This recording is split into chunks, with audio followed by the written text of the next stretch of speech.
A Tudor wife could lose her husband's affection and remain the most powerful woman in the household.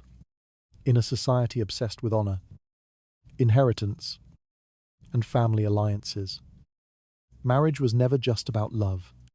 Behind the velvet gowns and candlelit halls existed a structure of law, religion, and property that quietly protected the woman who stood inside the marriage.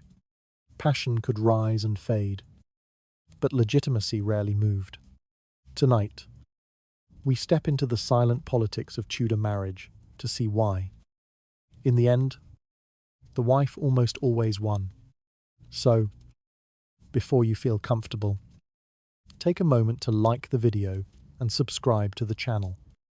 Only if your heart truly wants to.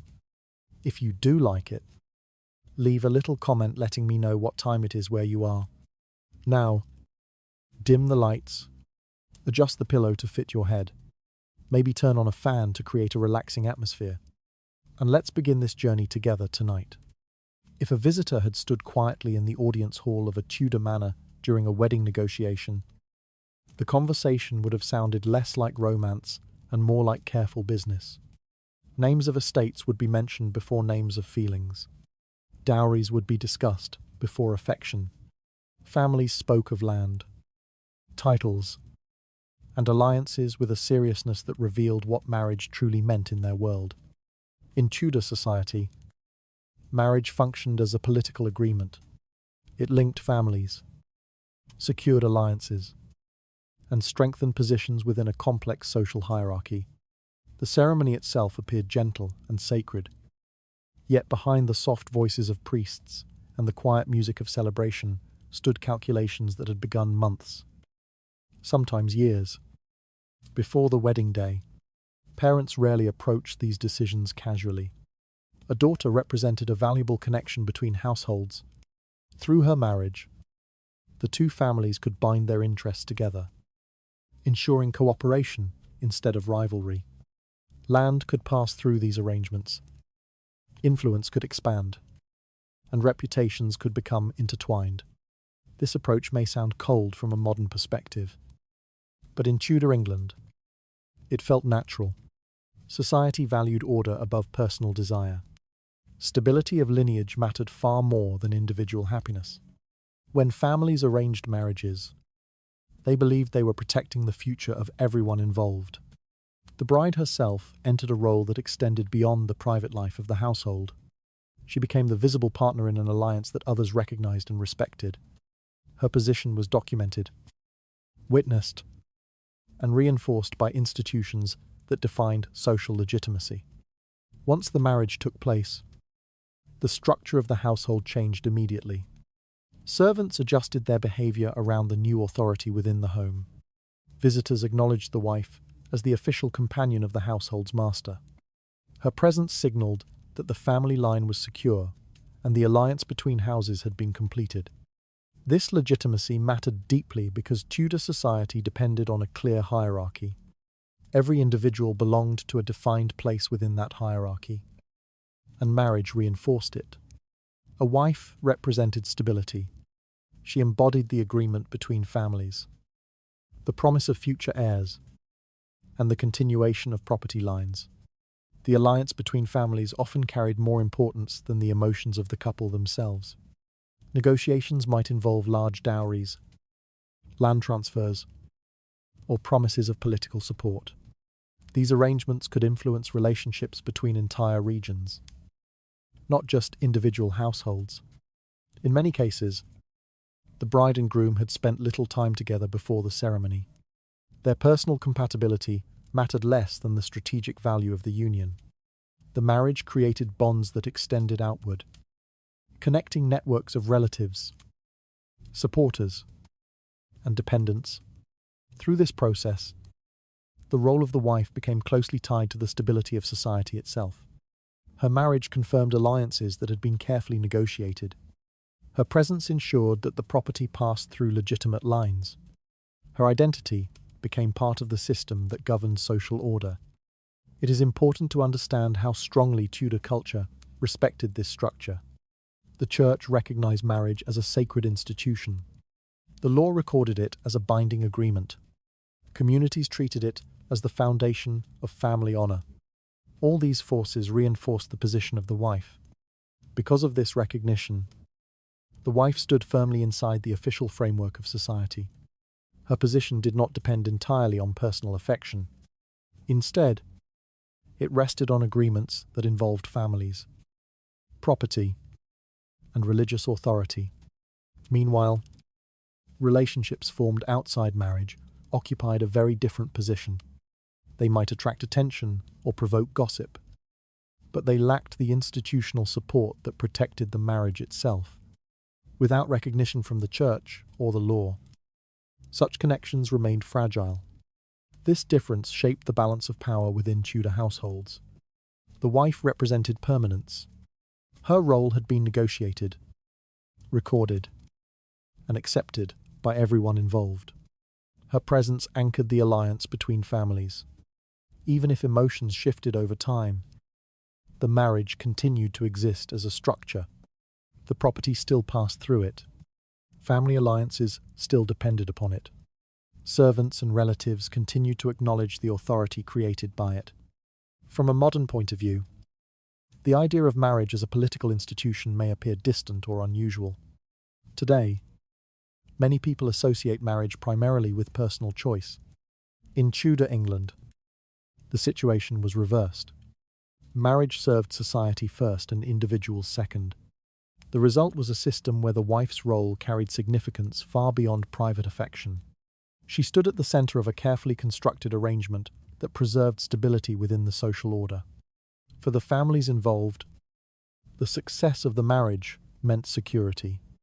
It meant that alliances remained intact, inheritance lines stayed clear, and reputations remained protected. The wife embodied that stability. In this way, Tudor marriage functioned as one of the quiet mechanisms that held society together. Beneath the celebrations and ceremonies lay agreements designed to maintain balance between families and power within the broader political landscape. Marriage in Tudor England was never merely a personal union. It served as a political agreement that bound families, property, and reputation together. Understanding this system reveals why the role of the wife carried such weight within households and across society. Yet the true strength of her position becomes clearer when one begins to look closely at the laws that protected her authority. Marriage in Tudor England carried authority that extended far beyond private life. Once, vows were spoken before a priest and witnessed by the community. The union became part of a legal and religious framework that defined the structure of society. The ceremony might appear simple to observers, yet it placed the couple inside a system that courts, clergy, and local authorities all recognized. The church played a central role in this recognition.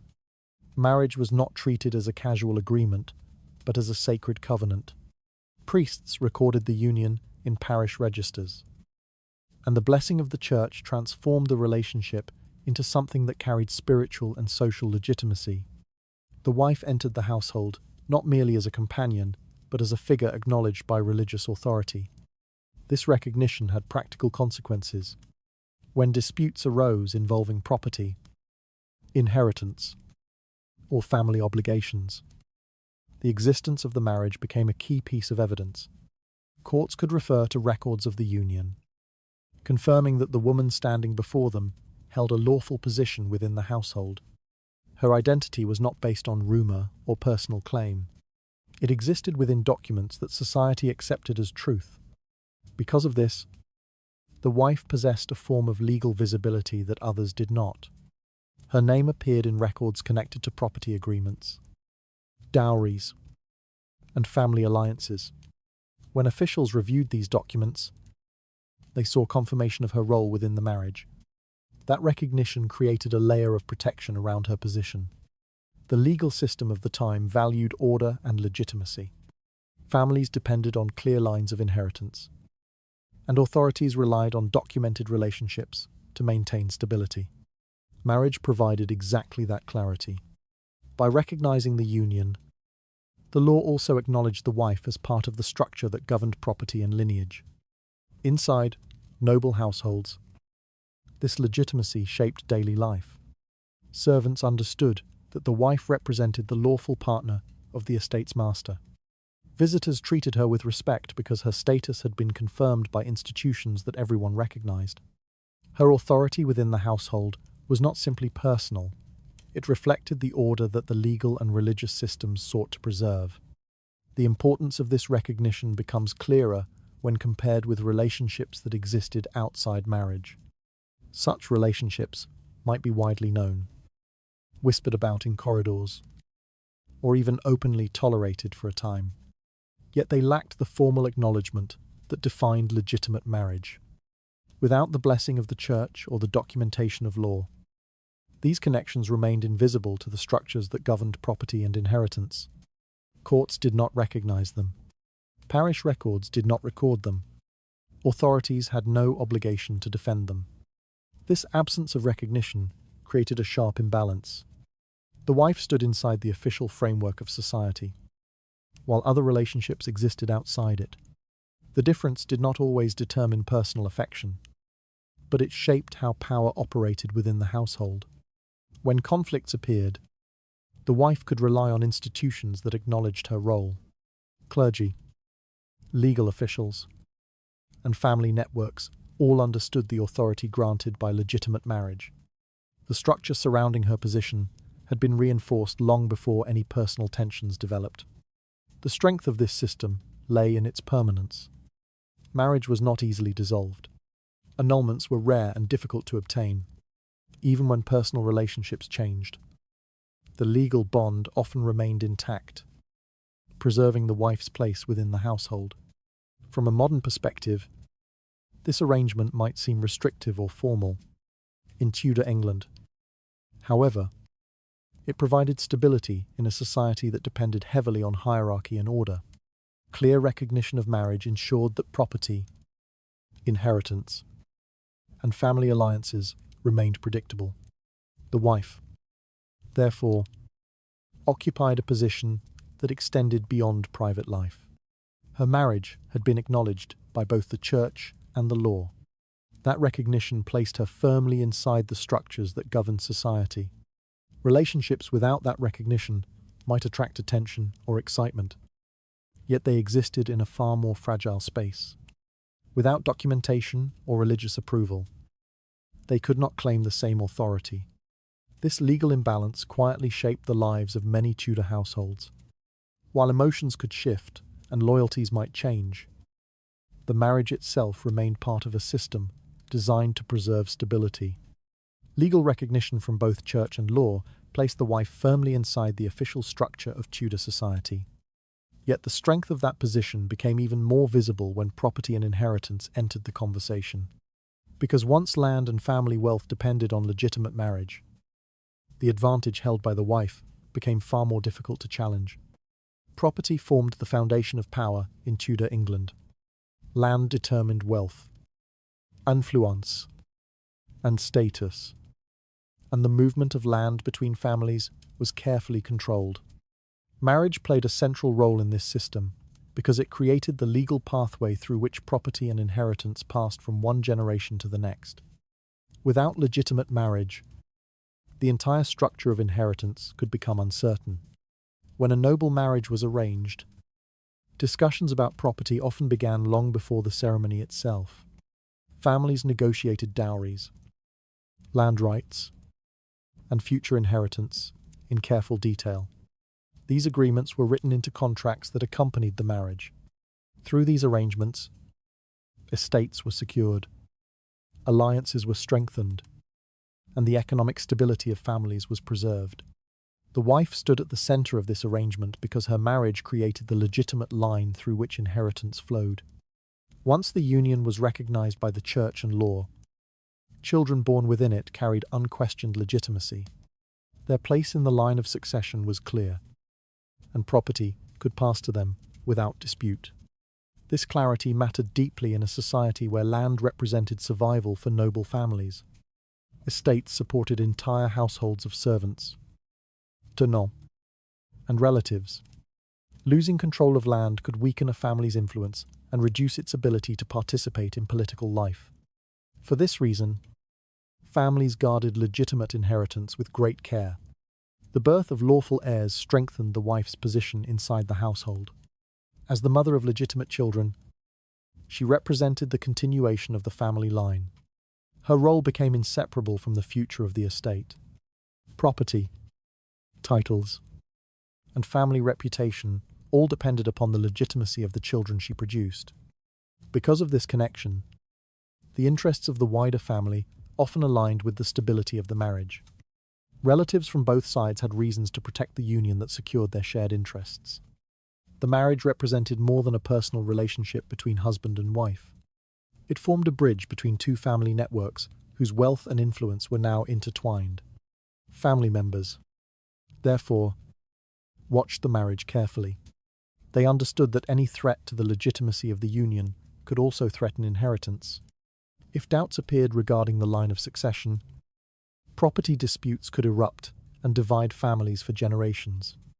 This concern explains why noble families often defended the wife's position even during periods of personal tension within the marriage. Her presence guaranteed clarity in matters of inheritance. Removing or replacing her could introduce uncertainty that endangered the entire estate. The law reinforced these priorities. Property agreements connected to marriage often included provisions designed to protect both the wife and her children. Dowries ensured that the bride brought wealth into the household, while inheritance agreements secured the future of legitimate heirs. These arrangements were not informal understandings but written contracts recognized by authorities. Within this framework, the wife's role extended beyond the emotional life of the household. She became a key figure in the management of property and the continuity of lineage. Her presence symbolized stability in the chain of inheritance that defined aristocratic power. This situation created a sharp contrast with relationships outside marriage. Even when such relationships were widely known, they could not provide the same legal clarity. Children born outside legitimate unions often faced barriers when claiming inheritance. Property law favored heirs whose legitimacy was beyond question. Families, therefore, had strong incentives to preserve the authority of the lawful marriage. Protecting the wife's position helped protect the future of the estate itself. The stability of land ownership depended upon the legitimacy of the family line. Inside Tudor households, this understanding shaped daily attitudes toward marriage. The wife represented continuity. Through her marriage and her children, the family's wealth moved forward into the next generation. Her role anchored the system that connected land, lineage, and authority. Even when personal relationships grew complicated, the economic realities surrounding property remained powerful. Land, titles, and inheritance did not shift easily. They followed the path established by legitimate marriage. The strength of this structure explains why the wife's position carried such weight within noble society. Her presence protected the clarity of inheritance and ensured that property remained within the intended family line. In a world where estates determined power, this connection between marriage and property created a foundation that was difficult to challenge. Marriage secured the path through which land, wealth, and family legacy passed from one generation to another. This connection between legitimacy and inheritance strengthened the wife's role within the household and the wider family network. And when affection inside a marriage began to fade, this legal and economic structure often remained firmly in place. Marriage in Tudor England rarely depended on the emotional harmony between husband and wife. The union had already been secured by contracts, witnessed by clergy, and accepted by the families involved. Because of this, the survival of the marriage did not require constant affection. The structure surrounding it continued to exist even when the relationship inside the household changed. Many marriages began with expectations shaped by family interests rather than personal attachment. A bride might enter the household as part of a carefully negotiated alliance. A husband might accept the union because it strengthened his family's position or secured valuable property. The arrangement could function smoothly for years. Yet emotional distance was never unusual. Over time, daily life inside the household could alter the relationship between husband and wife.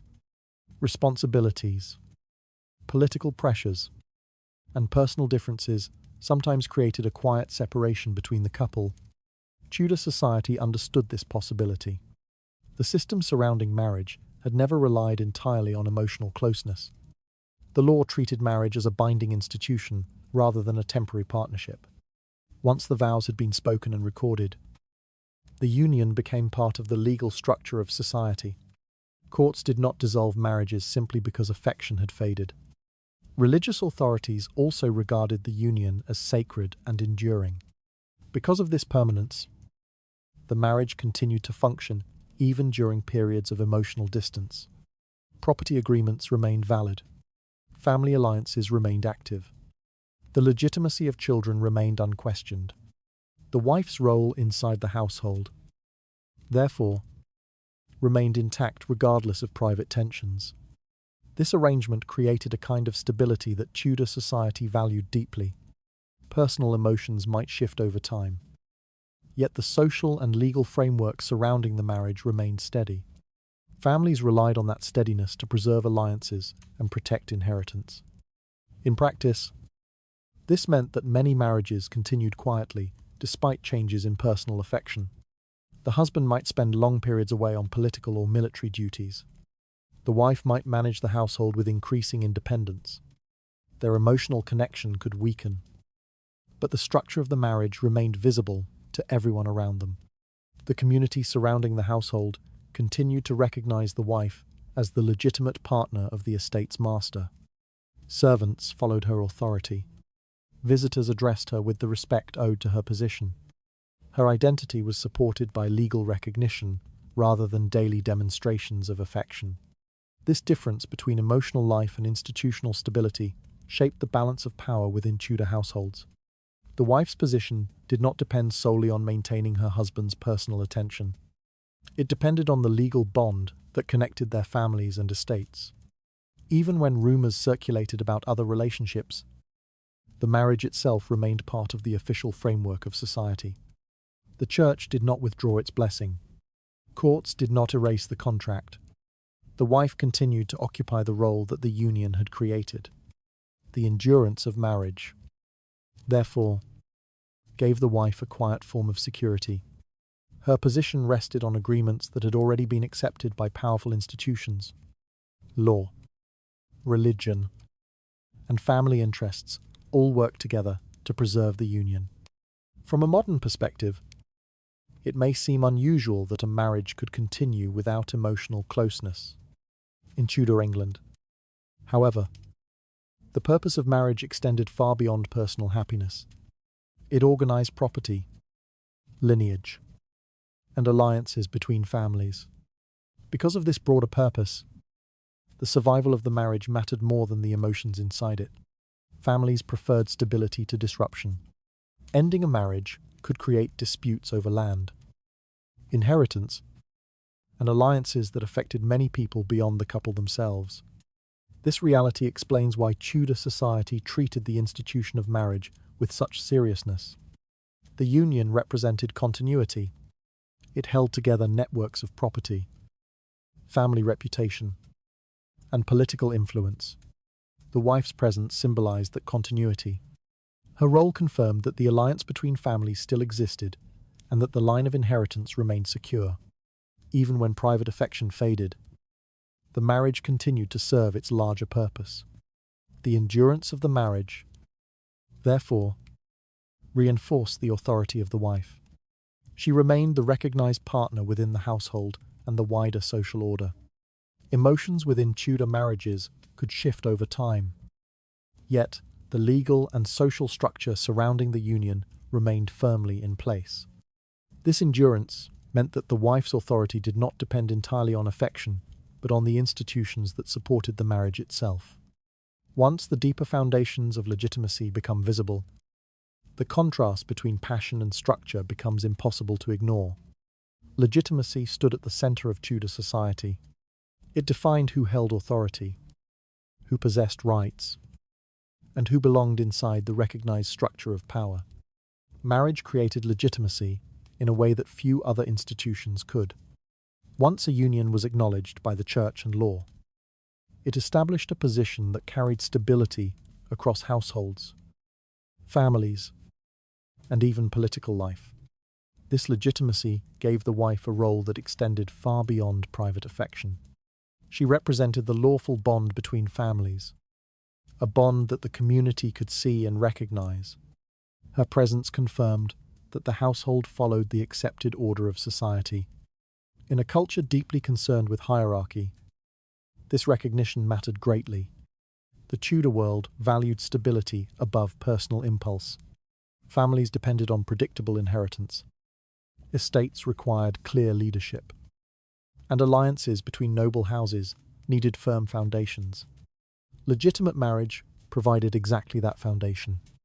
By confirming the lawful union between husband and wife, society secured the continuity of lineage and property.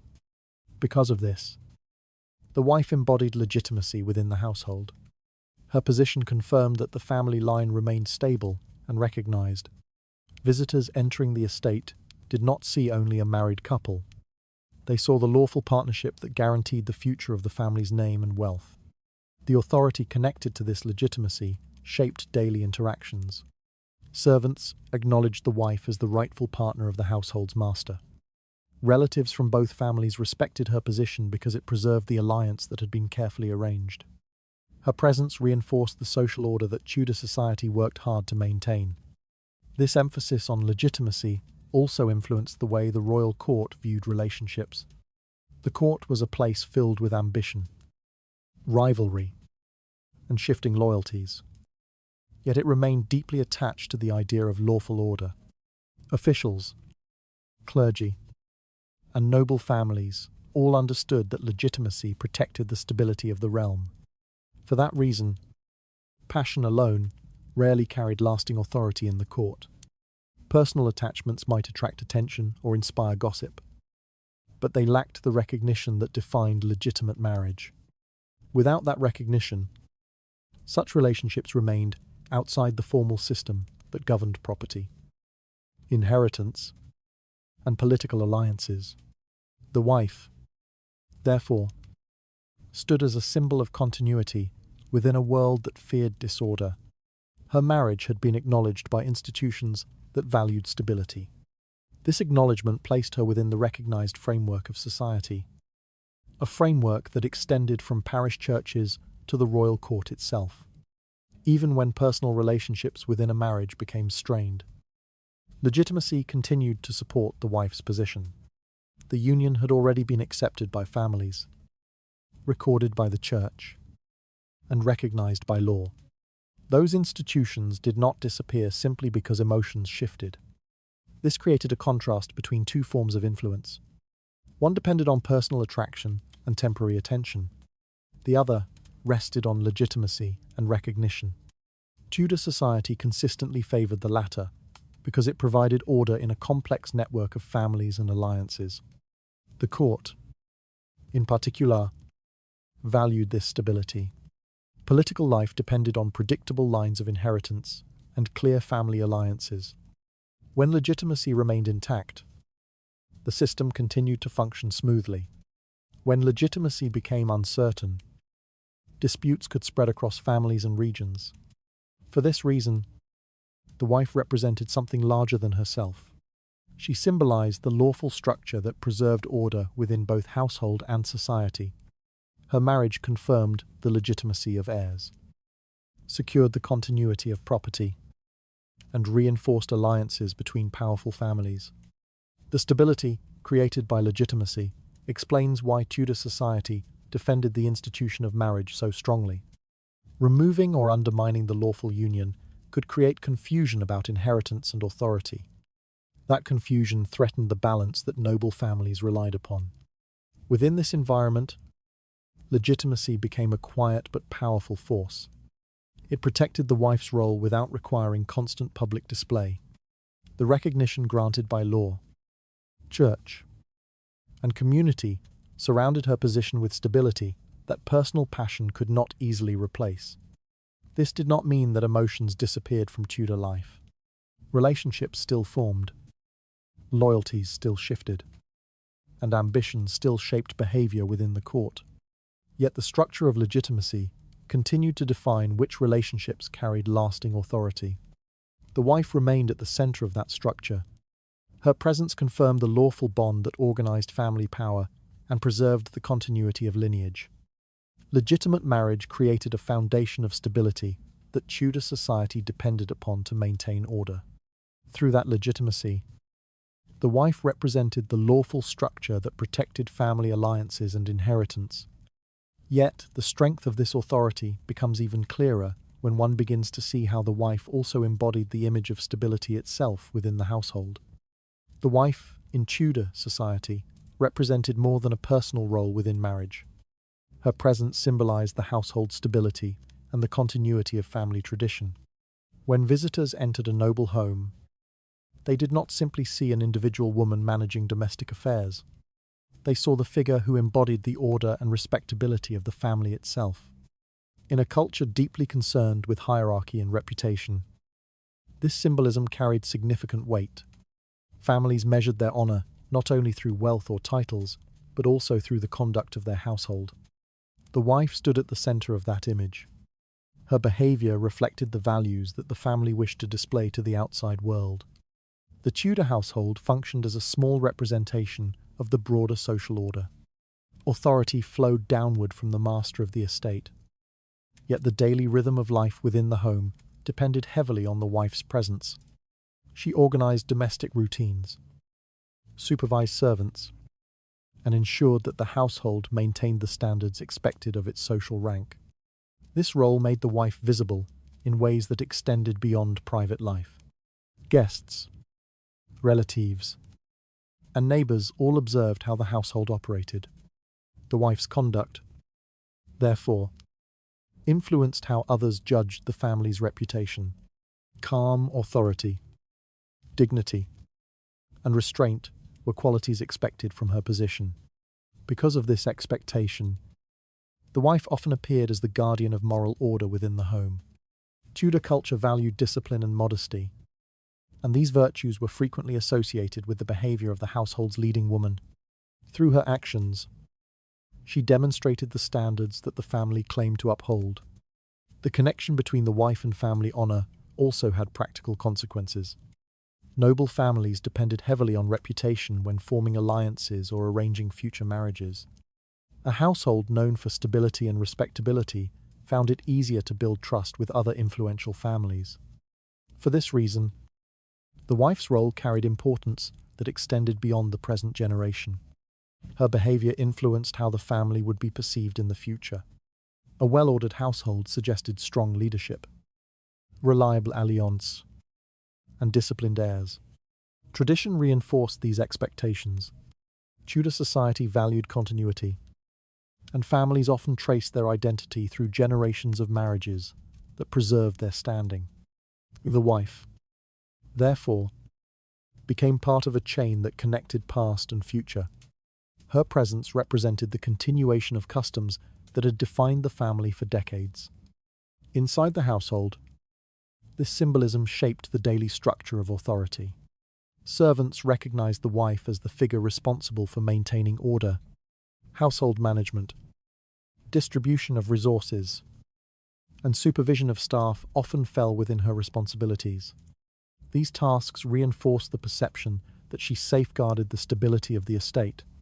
The community surrounding the household also understood this role.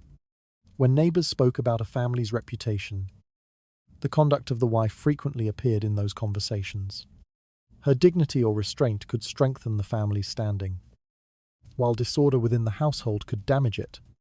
This connection between the wife and family honor explains why Tudor society treated legitimate marriage with such seriousness. The wife's presence confirmed that the household followed the established social structure. Her marriage symbolized the lawful union that protected both property and reputation. Even when tensions existed within the marriage, the symbolic role of the wife often remained intact. Public order mattered more than private conflict. Maintaining the appearance of stability protected the family's honor and preserved its relationships with other households. The court itself valued this image of stability. Noble families participated in a network of alliances where reputation determined trust. A household that appeared disciplined and orderly projected reliability in political and social relationships. Through this system, the wife came to represent something larger than personal partnership. She embodied the visible proof that the family respected tradition, maintained moral order, and protected its lineage. Her presence reassured others that the household followed the accepted patterns of society. This symbolism did not require constant display. Often it appeared through quiet routine rather than dramatic action. The orderly management of the household, the careful maintenance of social customs, and the dignity expected from her position all contributed to the perception of stability. In Tudor society, such stability was not merely decorative. It supported the broader network of alliances that connected noble families. The wife's role, therefore, carried significance that extended beyond the walls of the household. Her presence confirmed that the family honored tradition and preserved the structure upon which its reputation depended. Within Tudor households, the wife symbolized the order and moral stability that families relied upon to maintain their reputation. This symbolic authority strengthened her position because it connected personal conduct with the honor of the entire family. Another force also reinforced that position, one rooted deeply in the religious authority that governed marriage itself. Religion held a powerful influence over the structure of marriage in Tudor England. The Church did not treat marriage as a simple agreement between two individuals.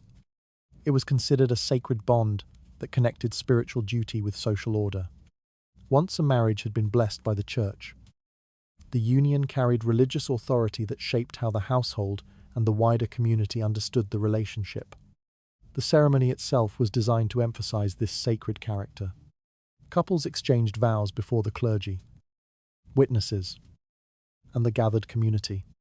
The priest's blessing transformed the union into something that existed not only within the household, but also within the moral framework of the Church. From that moment forward, the marriage was regarded as part of a divine order that should not be easily broken. This religious recognition strengthened the wife's position within the marriage. The Church acknowledged her as the lawful partner in a bond that had spiritual significance. Her role was therefore supported not only by law and family alliances, but also by the moral authority of religious belief. Tudor society placed enormous importance on the teachings of the Church. Religious doctrine shaped how people understood duty, morality, and proper conduct. Within this framework, marriage represented a commitment that was expected to endure despite personal hardship or emotional change. Because the Church treated marriage as sacred, breaking that bond carried serious consequences.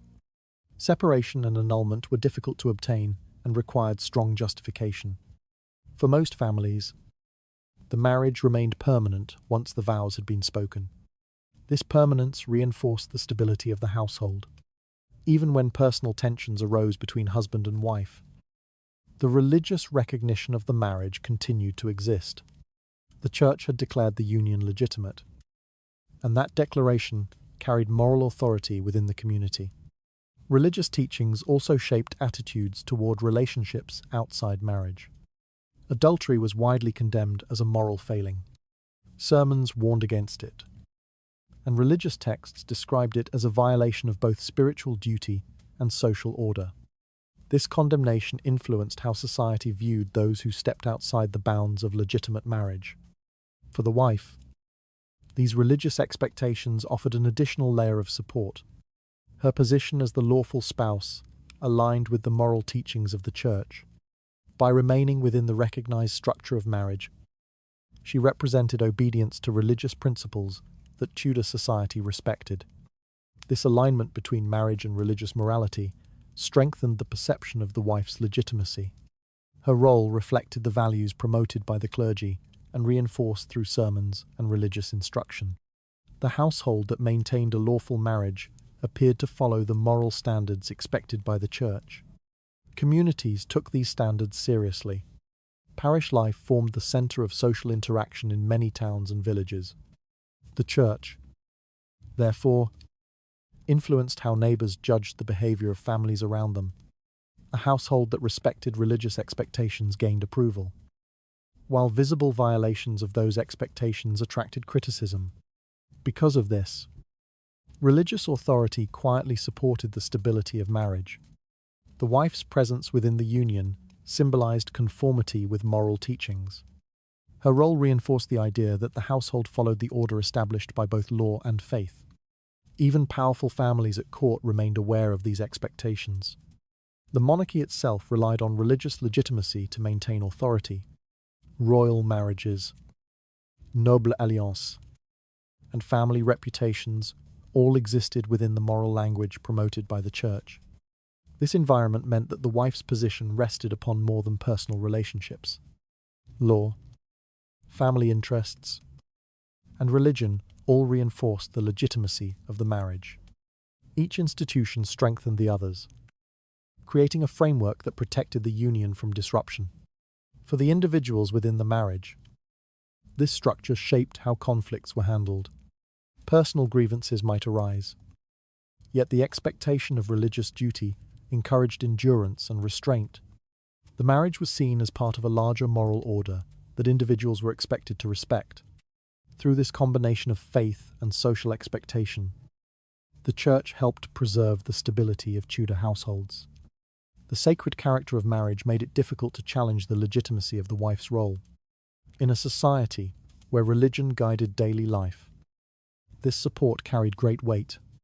The wife's presence inside a lawful marriage aligned with the moral standards promoted by the church, giving her authority that extended beyond the walls of the household. Religious authority reinforced the legitimacy of marriage and strengthened the wife's position within the household. This moral framework encouraged society to respect the lawful union and condemn relationships that existed outside it. The contrast between passion and structure, therefore, became even clearer when observers looked beyond the household to the networks of power surrounding it. The presence of mistresses in Tudor society was neither rare nor entirely hidden. Powerful men often formed relationships outside their marriages, and these relationships sometimes attracted attention within noble circles.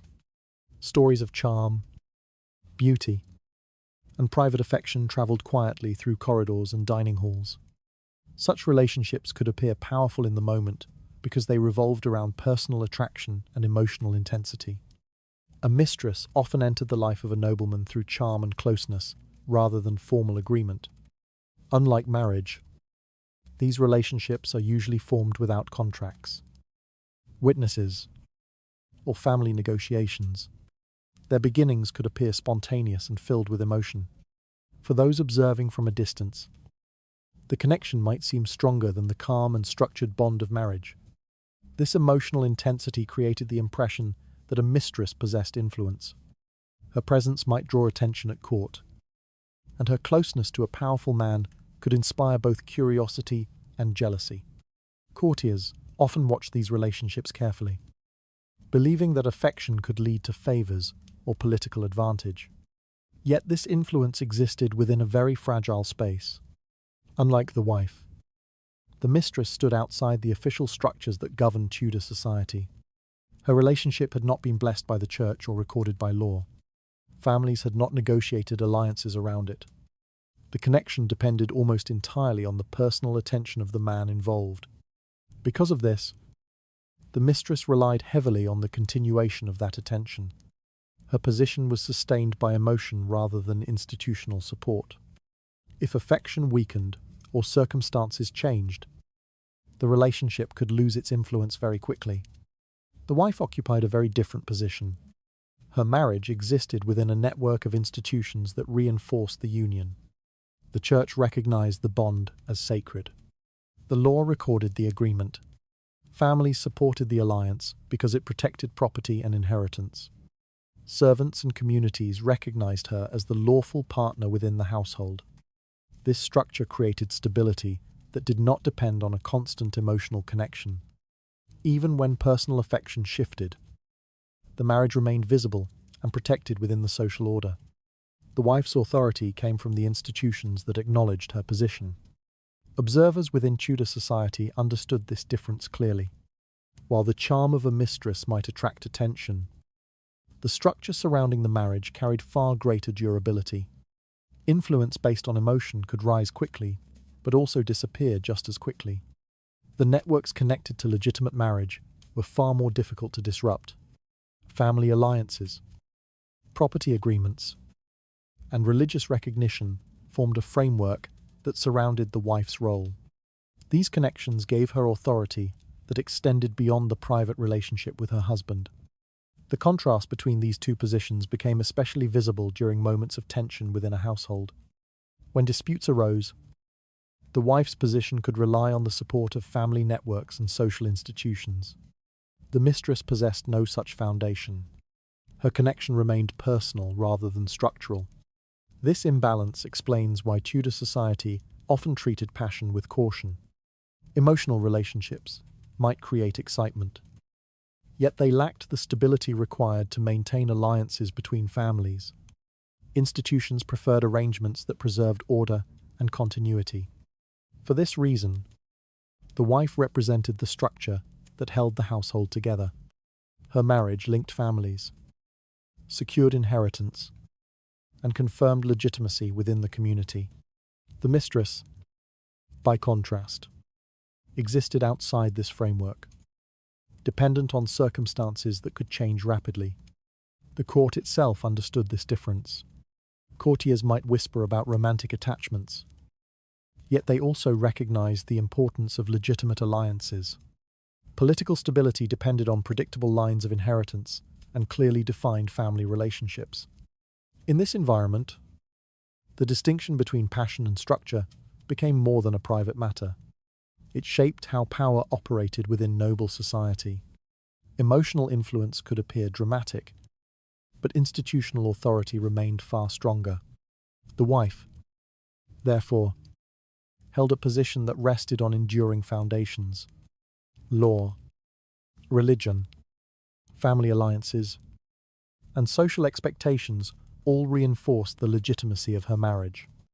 These forces created a system that protected her role even when emotions inside the household shifted. The mistress might attract attention through charm and closeness, but attention alone could not replace the structure surrounding legitimate marriage. Tudor society consistently favored stability over emotional intensity. In the end, the contrast between these two roles revealed a larger truth about the nature of power within the Tudor world. Mistresses often commanded attention through personal charm and emotional closeness. Wives, however, stood within a structure supported by law, religion, and family alliances. Once the wider networks of noble society come into view, the difference between temporary influence and lasting authority becomes unmistakable. Marriage in Tudor England rarely connected only two individuals. It created a web of relationships that extended across families, estates, and political alliances. When a noblewoman entered marriage, she did not arrive alone. Behind her stood parents, siblings, cousins, and relatives whose interests were now tied to the household she joined. These family connections formed networks that reached far beyond the walls of a single estate. Noble families relied on alliances to maintain influence within the court and the wider political world. Through marriage, two households joined their interests together, creating a system of mutual protection that reinforced the stability of the union. The wife stood at the center of this network.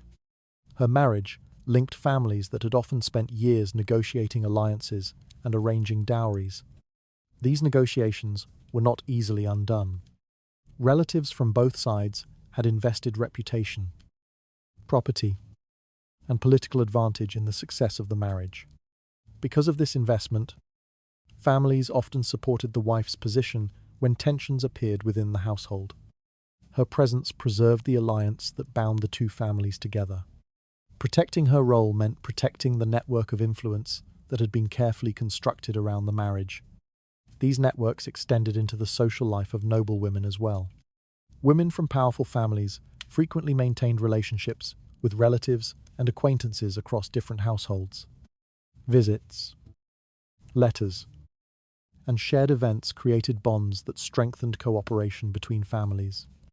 Within this environment, noble women developed informal alliances with one another.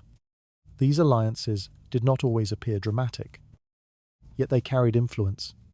Shared family interests encouraged cooperation, and women often supported each other in preserving the stability of their households.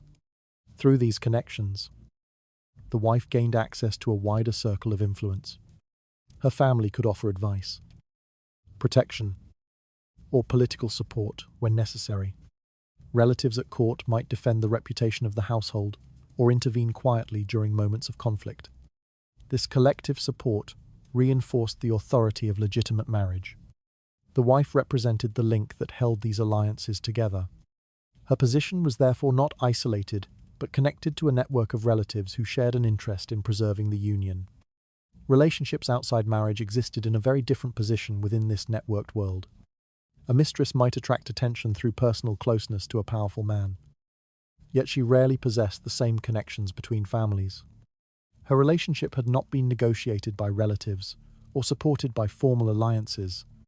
Without these family networks, the mistress often stood alone in political terms.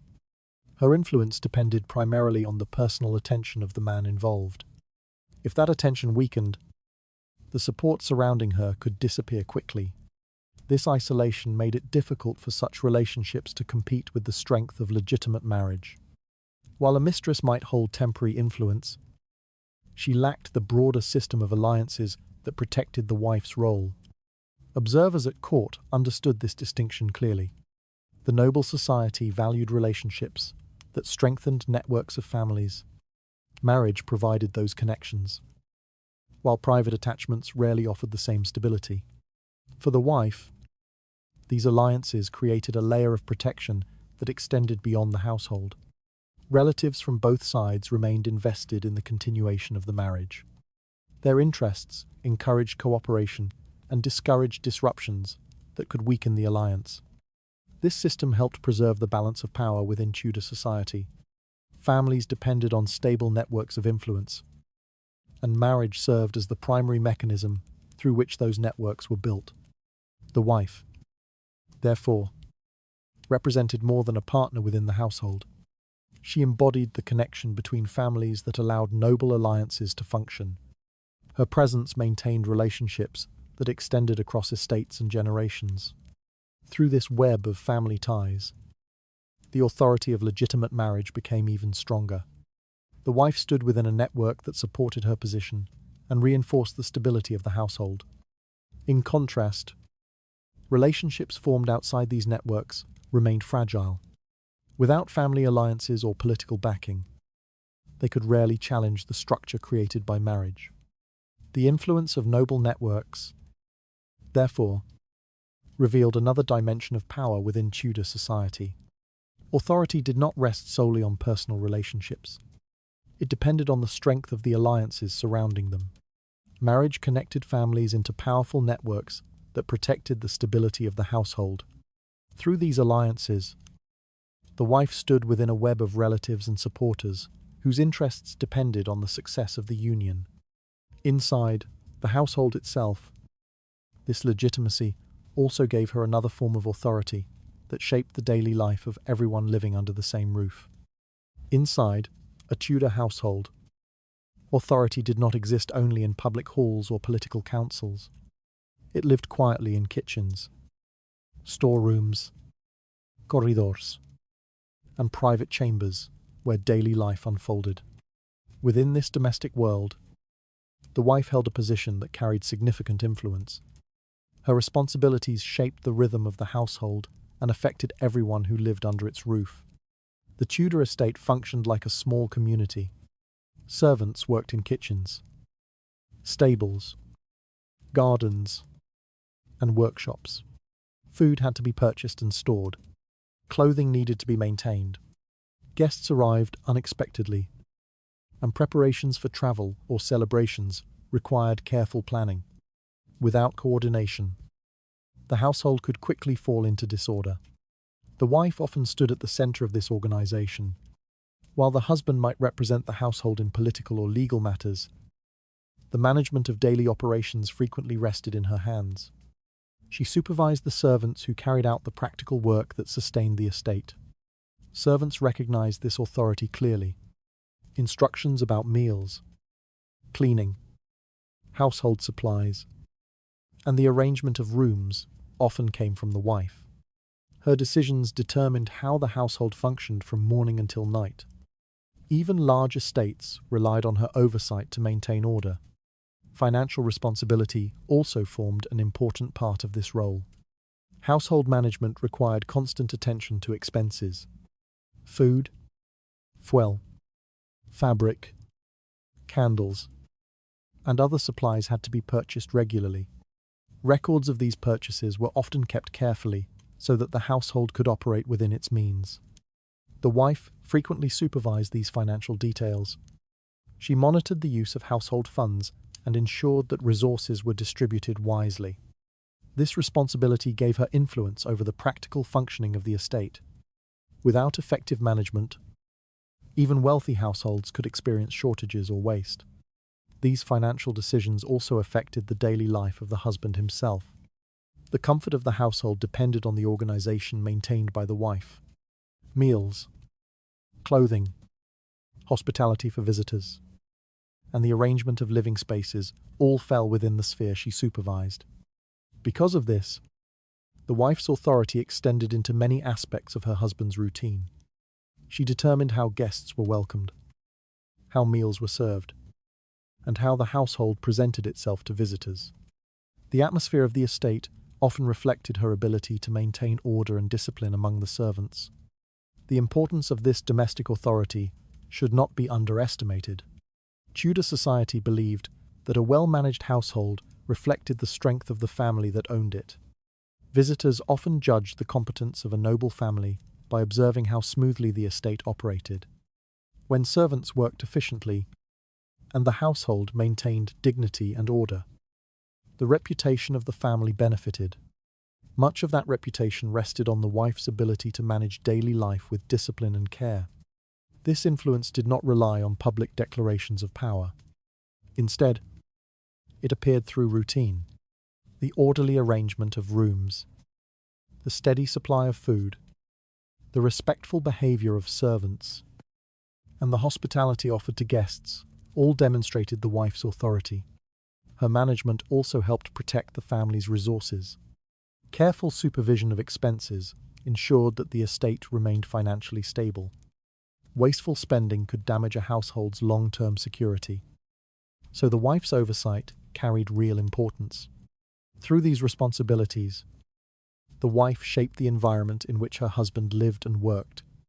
The comfort of the estate, the efficiency of servants, and the tone of social gatherings all depended on her ability to maintain balance within the household. This domestic authority complemented the legal and social legitimacy already connected to her marriage. The wife represented the lawful partner within the household, but she also served as the person who organized its daily life. Observers within Tudor society recognized this influence, even when it remained quiet. A household that functioned smoothly revealed the presence of effective management. Behind that stability often stood the wife, who directed the countless tasks required to sustain the estate. The combination of legitimacy and practical authority strengthened her role in ways that outsiders sometimes overlooked. While public power might appear in courts and councils, the stability of noble households depended heavily on domestic organization. Through her management of servants, finances, and daily routines, the wife maintained control over the environment that surrounded the family. Within Tudor households, the wife's authority shaped the daily structure that sustained the estate and its reputation. Her management of servants and resources quietly influenced the comfort and order of the household itself. The way the wider society judged that household also depended heavily on the public reputation that the marriage created. Reputation carried enormous weight in Tudor society. A noble family was not judged only by its land or wealth, but also by the image it presented to the wider world. This image was shaped by countless observations made by neighbors, visitors, servants, and members of the court. Within this system of observation, The wife often became the visible symbol of the household's public respectability. When guests arrived at a noble estate, the wife frequently stood as the figure who represented the family's dignity and order. Her conduct, appearance, and manner of receiving visitors communicated the standards of the household. Through these interactions, outsiders formed impressions that could influence the family's reputation far beyond the estate itself. In Tudor culture, reputation functioned almost like a form of currency. Families relied on it when arranging marriages, negotiating alliances, or seeking positions at court. A household known for discipline and stability attracted trust from other families. A household surrounded by scandal could quickly lose influence. The wife played a central role in protecting this reputation. As the recognized partner within the marriage, she represented the official structure of the household. Her presence confirmed that the family followed the accepted social order. Because of this, the way she conducted herself in public carried great significance. Visitors often observed how she spoke, how she managed the household, and how she interacted with others in noble society. Calm authority and dignity reinforced the impression that the household remained stable and well-ordered. These impressions spread through conversation and correspondence, shaping how others perceived the family. Reputation also affected the standing of the husband himself. In Tudor society, a man's public authority was closely connected to the respectability of his household. If his family appeared disciplined and stable, his influence often increased. If disorder or scandal surrounded his household, his credibility could weaken. Because of this connection, the wife's role extended beyond her own reputation. She contributed directly to the public image of her husband. Her conduct reflected upon him, shaping how others evaluated his leadership and judgment. This relationship between personal conduct and public reputation explains why noble families paid close attention to appearances. Maintaining dignity in public settings protected not only individual honor, but also the broader standing of the family. The court amplified this dynamic even further. Noble households frequently interacted with other powerful families through gatherings, ceremonies, and official duties. During these events, every gesture and conversation became part of the social record that shaped reputation. Within this environment, the wife often appeared as the stabilizing presence beside her husband. Her role reassured observers that the household maintained order and legitimacy. By fulfilling this role, she helped preserve the respect that the family depended upon. Rumors and scandals could spread quickly within Tudor society. Letters traveled between households, and conversations within court circles often carried news from one estate to another. In such an environment, maintaining a strong public image required constant awareness of how the household appeared to others. The wife's conduct, therefore, served as a form of protection against damaging speculation. When she maintained dignity and composure, she reinforced the perception that the household remained disciplined and stable. This stability strengthened the reputation that the family relied upon in its alliances. The husband's position at court or within political life often depended on this perception. Allies preferred to associate with families whose reputations appeared secure. A household marked by disorder could weaken those alliances and invite criticism. Through her role in public life, the wife therefore contributed directly to the preservation of her husband's standing. Her conduct helped maintain the credibility that supported his influence within the wider political network. This connection between reputation and marriage further strengthened the authority of legitimate unions. The wife represented the recognized structure of the household, and her presence reassured society that the family respected the traditions that governed noble life. In this way, public perception became another force, reinforcing the stability of marriage. The wife's role extended into the social sphere, where reputation shaped alliances, opportunities, and influence. Within Tudor society, the household functioned not only as a private space, but also as a visible symbol of family honor. The wife stood at the center of that symbol, representing the legitimacy and stability that others expected to see. Public reputation transformed the marriage into a visible symbol of family honor and social order. Through her conduct and presence, the wife protected the credibility that supported her husband's position in society. The importance of that credibility became even greater when the future of the family depended on the legitimacy of its children. Life at the Tudor court unfolded under constant observation. Nobles are servants, envoys, and visitors moved through the same halls, carrying news from one chamber to another. Conversations rarely remained private for long. A gesture made during a banquet or a conversation whispered in a corridor could travel quickly through the court. Within this environment, relationships attracted attention easily. People watched closely for signs of favor, influence, and rivalry. When a powerful man formed a new personal attachment, observers often noticed immediately. Curiosity spread through conversations, and speculation followed. These moments of fascination often centered on passion and personality. A charming figure could become the subject of admiration or criticism, depending on how the relationship appeared to those watching. Courtiers enjoyed observing these developments because they revealed shifting loyalties and personal ambitions. Yet the attention of the court rarely lasted forever. The excitement surrounding personal relationships often faded as quickly as it appeared. New stories replaced old ones, and the constant movement of court life pushed yesterday's rumors aside.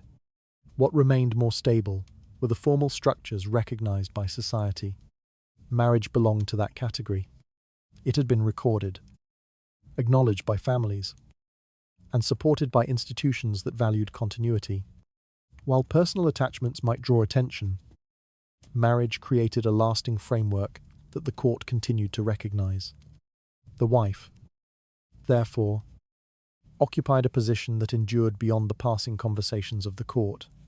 Her role existed within documents, family histories, and legal records that preserved the structure of the household. These records carried far greater permanence than the rumors exchanged among courtiers. When historians later examined the lives of noble families, they often relied on these records. Marriage agreements, birth registrations, and inheritance documents provided clear evidence of the relationships that defined the family line. Through these documents, the wife's position remained visible long after the individuals themselves had passed from memory. This process shaped how history remembered Tudor society. Personal attachments that once caused excitement at court often left little trace in official records. Without legal recognition or formal documentation, they disappeared from the historical narrative that later generations studied. The wife, by contrast, remained part of that narrative. Her name appeared beside her husband's in documents that recorded property, lineage, and alliances between families. Through these records, her presence became part of the permanent structure that historians could trace. This difference between temporary attention and lasting documentation created a contrast between two forms of visibility. One existed within the lively atmosphere of court gossip. The other existed within the durable framework of family history. Courtiers might have spent weeks discussing a new relationship or speculating about the intentions of a powerful man. Yet the documents that preserved the family's legacy focused on the lawful marriage and the legitimate heirs produced within it. For the wife, this meant that her position extended beyond the immediate environment of the court. She represented the recognized partner within the household and the link through which inheritance continued. Her role remained part of the official story of the family. This durability explains why legitimate marriage carried such importance in Tudor society. It created records that preserved identity across generations. These records defined the structure of families and allowed their history to be remembered. Observers at court might have found personal attachments more dramatic or entertaining. Passion created stories that traveled quickly through conversation. Yet those stories rarely possessed the permanence of lawful marriage. Over time, the contrast between these two forms of recognition became clearer. One belonged to the shifting world of court attention. The other belonged to the stable framework of family lineage. The wife stood firmly within that framework. Her role had been documented, acknowledged, and preserved through the records that defined noble identity. Through these records, the structure of marriage continued to shape how Tudor society would later be understood. The names recorded in family histories revealed which relationships had been recognized by the institutions that governed inheritance and authority. Court life is often filled with whispers and curiosity about personal attachments. However, the records that preserved family history consistently recognized the lawful marriage and the wife who stood within it. Attention eventually turns to children whose legitimacy determines the future of the family's power. Children stood at the center of the Tudor family strategy. Marriage created alliances and legitimacy. Yet those alliances gained real strength only when legitimate heirs were born. Within noble households, the arrival of children was not merely a private joy. It represented the continuation of property, titles, and family authority into the next generation. In a society where inheritance determined power, the birth of lawful children carried enormous significance. Land, estates, and political influence could not remain suspended indefinitely between generations. Families needed a clear line of succession to ensure that their wealth and authority would continue without dispute. Legitimate children provided that clarity.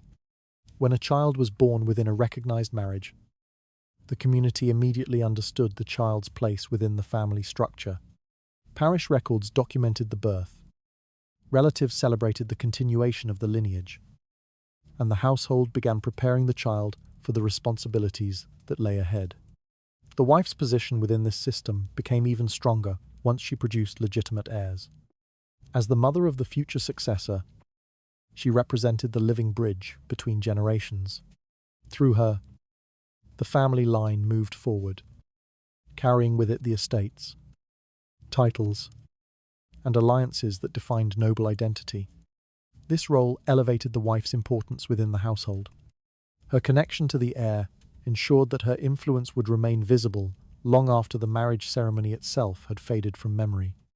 Relatives, vice-servants, and political allies all recognized that the future of the family now depended upon the children she had brought into the world.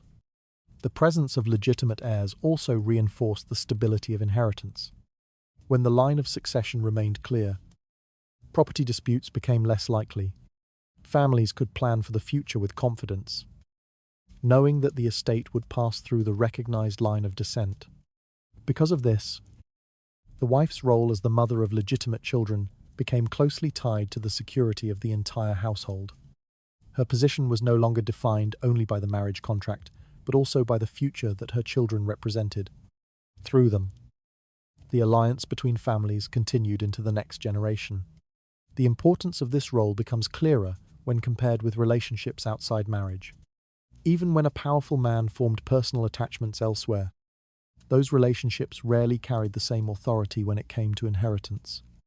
The law favored children born within legitimate marriage.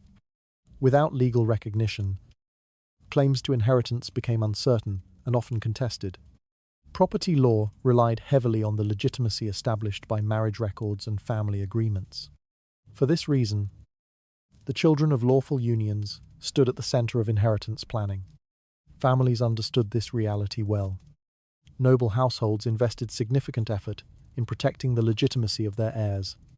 The stability of property ownership depended on clear succession, and legitimate children provided that stability. This system created a powerful barrier between the authority of the wife and the influence of relationships outside marriage. The wife stood as the mother of the recognized heirs, while other relationships rarely offered the same secure position within the line of inheritance. Observers at court and within noble society understood this distinction clearly.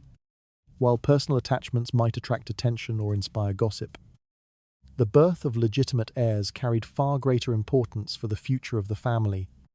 For the wife, this reality reinforced her central role within the household. Her children represented the continuation of the family's name and the preservation of its estates.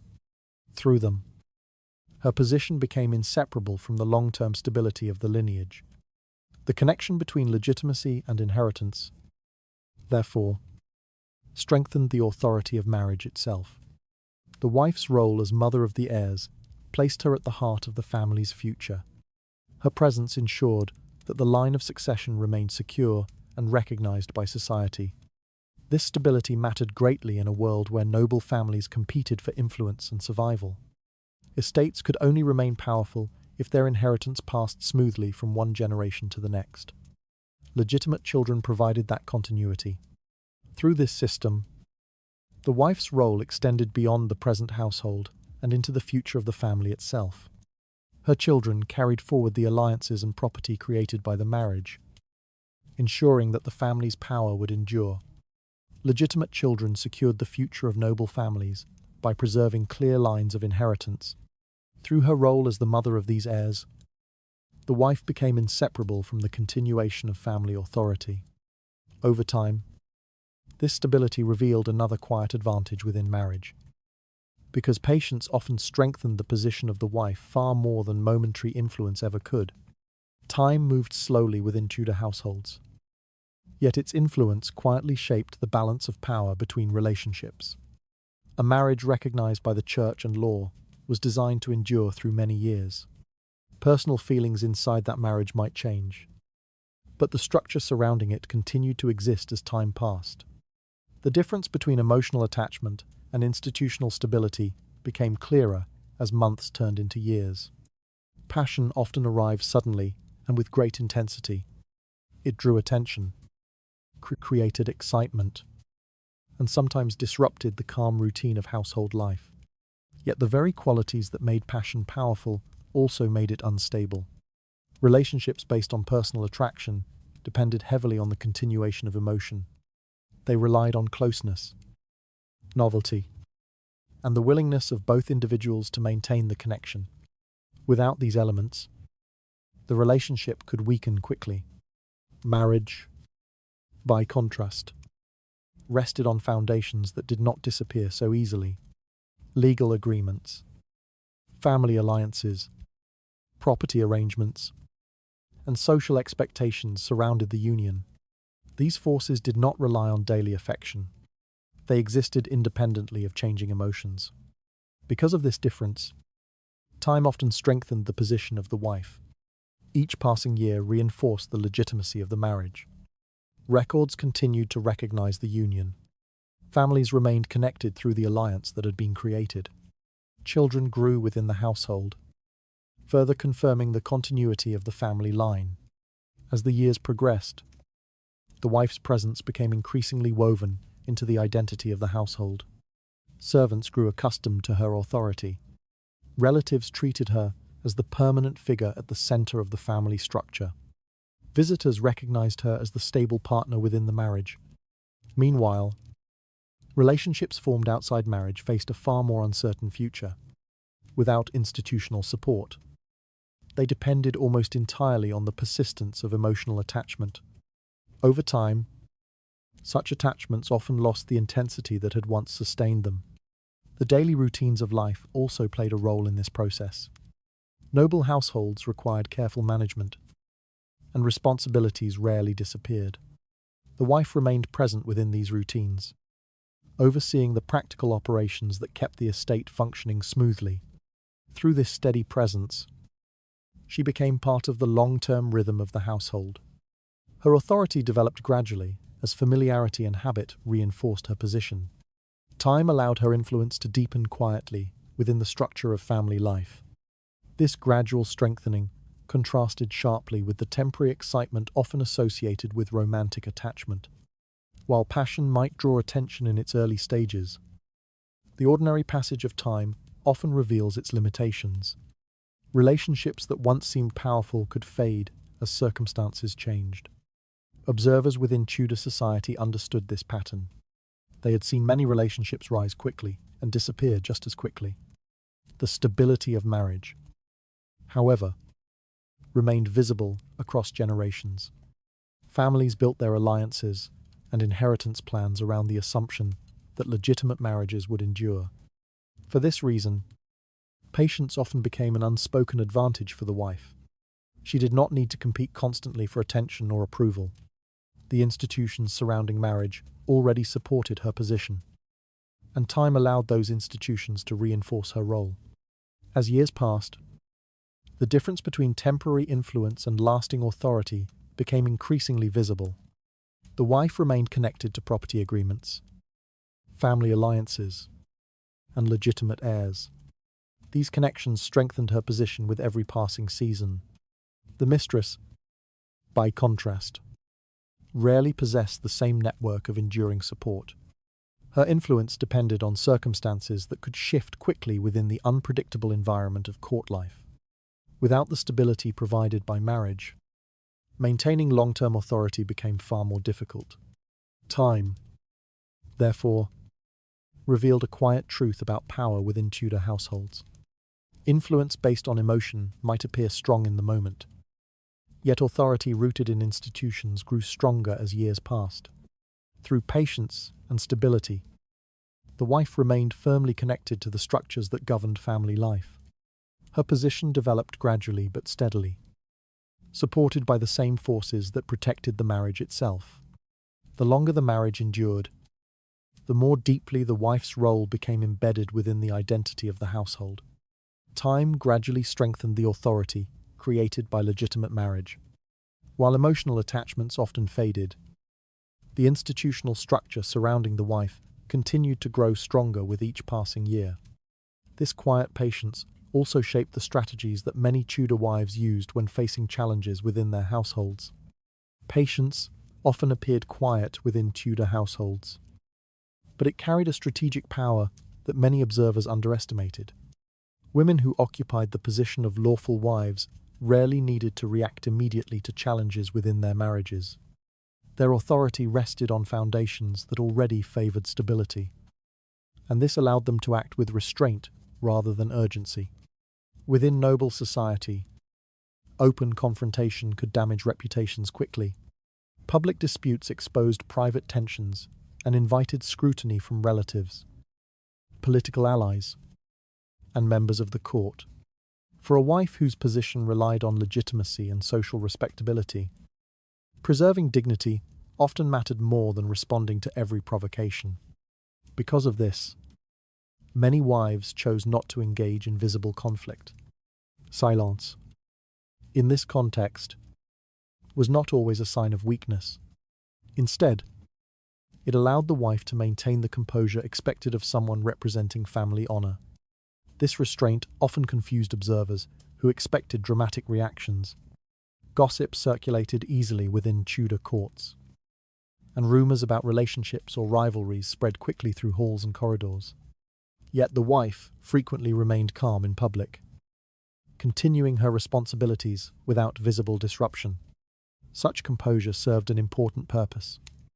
By refusing to participate in open disputes, the wife preserved her position as the respectable center of the household. Her conduct reinforced the perception that she remained aligned with social expectations and family dignity. At the same time, patience created space for circumstances to evolve naturally. Emotional relationships that depended on excitement or secrecy sometimes weakened over time. The pressures of court life, shifting alliances, and changing personal interests could alter the dynamics of those relationships. A wife who waited rather than reacted immediately often found that time revealed weaknesses in the situation without requiring her direct intervention. What initially appeared threatening could lose influence as circumstances changed. This approach also allowed the wife to avoid actions that might undermine her own position. Acting too quickly or publicly could risk appearing vindictive or unstable. By maintaining restraint, she preserved the image of stability that society expected from a lawful spouse. Behind this calm exterior, however, awareness of legal authority remained an important part of the strategy. Tudor marriage law provided certain protections for legitimate wives. These protections could become significant when disputes over property, inheritance, or reputation emerged. Because the wife possessed legal recognition within the marriage, she held advantages that relationships outside the law did not possess. Courts recognized the marriage contract and the rights associated with it. Family agreements and property arrangements often reinforced this legal standing. Patience, therefore, worked alongside the possibility of legal action. The wife did not always need to invoke the law immediately. The knowledge that she possessed that option could itself influence how conflicts unfolded. In situations where disputes threatened property rights or family stability, legal mechanisms became powerful tools. Formal complaints, family arbitration, or legal proceedings could place significant pressure on those whose positions lacked official recognition. This possibility gave the wife leverage that extended beyond personal influence. The law did not guarantee harmony within marriages, but it provided a framework that supported legitimate unions. Many noble families understood the importance of this framework and often supported the wife in maintaining the integrity of the marriage. Family alliances depended on the stability of legitimate unions, and relatives frequently preferred solutions that preserved that stability. As a result, the wife rarely stood alone in moments of conflict. Her position connected her to a wider network of relatives, legal protections, and social expectations that reinforced her authority. Patience, therefore, functioned not as passive endurance, but as a calculated approach to maintaining power. By allowing time to reveal weaknesses, and by preserving her legal and social standing, the wife ensured that her authority remained intact. This method contrasted sharply with strategies that relied on immediate influence or emotional persuasion. While those approaches could appear effective in the short term, they often lacked the durability provided by institutional support. Within Tudor society, long-term stability frequently carried greater weight than short-lived advantage. The wife's patience allowed her to remain aligned with the institutions that governed family life, ensuring that her position continued to rest on the strongest foundations available. Over time, this calm and deliberate approach reinforced the perception that the lawful wife represented the enduring center of the household. Strategic patience allowed Tudor wives to maintain authority without entering open conflict. Their restraint often allowed rival influences to weaken under the pressure of time and scrutiny. Within this quiet balance of power, silence itself began to function as a force far stronger than any public confrontation. Within the carefully observed world of Tudor society, silence carried a meaning that outsiders often misunderstood. Public life in noble households revolved around reputation, ceremony, and the constant attention of relatives, or servants, and political allies. Every gesture, every reaction, and every rumor could travel quickly through corridors, dining halls, and court gatherings. Because of this atmosphere, the ability to remain composed became an essential skill for those who wished to maintain authority. A lawful wife, whose position already rested upon legitimacy and social recognition, often understood that reacting loudly to conflict could damage her standing more than the conflict itself. Open confrontation rarely ended quietly. It invited gossip, fueled speculation, and sometimes exposed private tensions to an audience that had little interest in resolving them. Noble families valued stability, and anything that appeared chaotic could threaten the reputation carefully built over generations.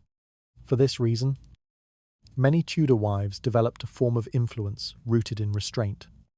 Instead of responding immediately to challenges, they maintained a calm presence within the household. Their silence was not absence or weakness. It was a deliberate choice that protected their dignity and preserved the image expected from someone occupying a legitimate position. This restraint had powerful consequences. When a wife refused to participate in public disputes, the contrast between stability and disruption became visible to everyone watching. Her composure suggested confidence in her own position. Meanwhile, situations that depended on secrecy or emotional intensity often became more fragile when exposed to time and observation. Court life rarely allowed relationships to remain hidden for long. Servants noticed changes in routine. Visitors observed subtle tensions, and rumors traveled easily through networks of conversation. In such an environment, patience often worked quietly in favor of the lawful wife. By refusing to engage publicly, she allowed attention to shift naturally toward the behavior of others. Those who acted impulsively or dramatically could attract the scrutiny that she herself avoided. Silence also reinforced the perception that the wife remained aligned with the moral expectations of society. Tudor culture valued self-control and dignity, especially among members of the nobility. A woman who maintained composure during moments of tension demonstrated the discipline expected from someone responsible for preserving family honor. This calm presence extended into the everyday management of the household. The wife continued overseeing servants, organizing domestic affairs, and hosting guests according to established customs. These routines reminded everyone that the household itself remained stable under her authority. While silence preserved dignity, patience also created space for circumstances to evolve. Relationships based primarily on excitement or secrecy often struggled to maintain their intensity over long periods. Court politics shifted, alliances changed, and the pressures of public life altered personal priorities. When such relationships weakened, the contrast between temporary influence and lasting authority became increasingly visible. The wife's position remained protected by institutions that extended beyond individual emotions. Time, therefore, played a crucial role in strengthening the effects of restraint. The longer the wife maintained her composure, the more firmly her reputation for stability became established. Observers gradually interpreted her silence, not as passivity, but as confidence. This perception reinforced her authority within the household. Servants, relatives, and visitors continued to recognize her as the legitimate center of family life. Her role remained connected to property arrangements, inheritance planning, and social alliances. Those connections could not easily be replaced or ignored. They represented the structural foundation of the marriage itself. By contrast, relationships lacking such institutional support faced increasing difficulty maintaining influence as time passed. Without recognition from family networks or legal systems, their authority remained uncertain. The wife, therefore, benefited from a quiet but powerful alignment with the forces that governed Tudor society. Law, religion, family alliances, and social expectations all favored the stability of legitimate marriage. Silence allowed her to remain closely connected to those forces without risking unnecessary conflict. Her restraint protected her dignity while allowing the surrounding structures of authority to reinforce her position. Over time, this approach revealed an important truth about power within Tudor households. Influence did not always belong to those who spoke the loudest or acted most dramatically. Often it belonged to those who understood how patience and composure could transform silence into a form of authority. In this way, the lawful wife remained firmly anchored within the structure that supported her role. Silence allowed Tudor wives to preserve dignity while maintaining the authority granted by legitimate marriage. By refusing public conflict, they strengthened the contrast between stability and temporary influence. This balance of patience and restraint also revealed another reality of Tudor life. Because financial security often defined power more clearly than emotion ever could. Financial stability formed one of the quiet foundations of authority within Tudor marriages. In a noble society, wealth rarely existed as a simple personal possession. Land, income, and household resources were tied closely to legal structures that defined family relationships. Because lawful marriage stood at the center of these arrangements, the wife often occupied a position that carried significant economic security. Marriage contracts frequently included provisions that protected the wife's financial position. Dowries, property agreements, and family alliances created systems designed to maintain stability within noble households. These arrangements ensured that the wife remained connected to resources that supported both her household authority and her personal security. Property did not simply represent wealth. It represented continuity. Land generated income. Estates supported servants. and financial stability allowed families to maintain their social status. A lawful wife, therefore, stood at the intersection of many economic responsibilities that extended beyond her personal circumstances. Her role within the household reflected this connection, managing domestic expenditures, supervising servants, and maintaining the estate required constant attention. These responsibilities placed her within the daily flow of economic activity that sustained the household. Because her authority was recognized within the legal structure of marriage, the wife could operate within this system with a level of protection. Property agreements and family alliances reinforced her presence within the economic framework of the household. In contrast, relationships outside marriage rarely offered similar stability. While personal attachment might bring temporary gifts or privileges, such arrangements often depended on the continued goodwill of a single individual. Without legal recognition, financial security could shift quickly as circumstances changed. This difference created a significant imbalance. Economic independence allowed the wife to maintain a stable position even during moments of emotional tension within the marriage. Her connection to family property and household authority remained protected by the broader structure surrounding the union. Meanwhile, relationships based primarily on personal affection frequently carried greater uncertainty. Access to resources could depend entirely on the continuation of that affection. When circumstances changed, financial support could disappear as quickly as it had appeared. Observers within Tudor society understood this distinction clearly. Noble families paid careful attention to the financial stability created through marriage. Property agreements ensured that alliances between families carried tangible benefits that extended across generations. For the wife, this system reinforced her authority within the household. Her connection to legitimate marriage linked her directly to the economic structures that sustain noble life. Servants, relatives, and visitors all recognized that her role remained connected to the practical management of resources. Economic security, therefore, strengthened the wife's independence within the household. She did not rely solely on emotional favor to maintain her position. Instead, her authority rested on the institutional arrangements that governed property and inheritance. This stability also allowed her to approach conflicts with patience rather than urgency.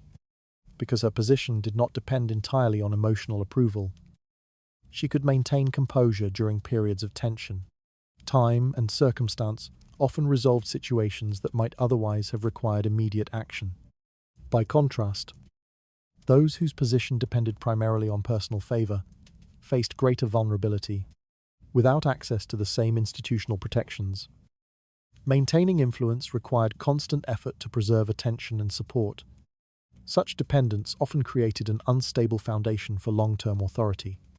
Emotional relationships could fluctuate, and changes within court politics or family alliances could alter personal circumstances rapidly. The wife's connection to financial structures, therefore, provided an important advantage. Her position remained supported by legal agreements, family expectations, and the practical realities of managing an estate. These forces did not rely on daily affection. They existed independently of personal emotion, ensuring that the wife's authority remained connected to the enduring framework of marriage itself. Through this system, economic stability reinforced the broader social structure that protected lawful unions. The wife's role extended beyond personal relationships and into the economic life of the household. Her presence ensured continuity in the management of resources, property, and domestic order. These responsibilities strengthened her influence over time, quietly reinforcing the authority granted through legitimate marriage. In Tudor society, financial security, therefore, became one of the most reliable foundations of power within the household. Economic stability strengthened the authority of the lawful wife by connecting her directly to the resources that sustained the household. This security allowed her to remain independent of emotional uncertainty while maintaining control over the practical life of the estate. However, the contrast between stability and vulnerability became even clearer when personal relationships began to attract public attention and scandal. Public reputation carried enormous weight in Tudor society. Noble families did not exist as private individuals living separate lives. Their actions, alliances, and behavior were constantly observed by relatives, political partners, rivals, and members of the court. Because of this constant attention, any hint of scandal had the potential to ripple far beyond the walls of a household. Adultery in particular created serious risks for families whose power depended on stability and public respect. Marriage functioned not only as a personal relationship, but as an agreement between families, often tied to political alliances, property arrangements, and social reputation. When that structure appeared threatened, the consequences could extend into the wider network of relationships surrounding the marriage. A rumor alone could unsettle delicate alliances. Court politics relied heavily on perception. If a noble household appeared unstable, political opponents could exploit the situation to weaken the family's influence. Allies might hesitate to trust a family whose internal affairs appeared chaotic. Because of this, families paid close attention to situations that might lead to scandal. Protecting reputation became a priority, not only for the husband and wife, but also for parents, siblings, and relatives whose own standing remained tied to the household. In moments when rumors began to circulate, family intervention often appeared quickly. Relatives might step in quietly to restore order, mediate disputes, or redirect attention away from sensitive matters. The goal was rarely to create further public conflict. Instead, families preferred solutions that preserved the outward stability of the marriage. Within this process, the lawful wife frequently occupied a position that aligned naturally with the interests of the family. Her legitimacy reinforced the stability that relatives wished to maintain. By supporting her position, families reinforced the structure that protected their reputation. At the same time, relationships that existed outside the framework of marriage often became the focal point of criticism. Because they lacked official recognition, they could be portrayed as disruptions to the social order. When a scandal threatened to emerge, blame frequently gravitated toward those relationships. This pattern reflected the priorities of Tudor society. Maintaining the stability of legitimate marriage mattered more than preserving any personal attachment that existed outside it. Families preferred to resolve problems in ways that restored the recognized order rather than challenging it. In practice, this meant that individuals associated with a scandal often found themselves isolated. Political allies avoided involvement. Relatives distanced themselves from the situation, and social networks shifted in subtle but meaningful ways. The lawful wife, however, remained closely tied to the institutions that reinforced family stability. Her role connected her to property arrangements, inheritance planning, and the continuation of the family line. Because of this connection, removing her from the structure of the household would have required significant disruption to the alliances that surrounded the marriage. For many families, such disruption carried unacceptable risks. Estates depended on stable succession.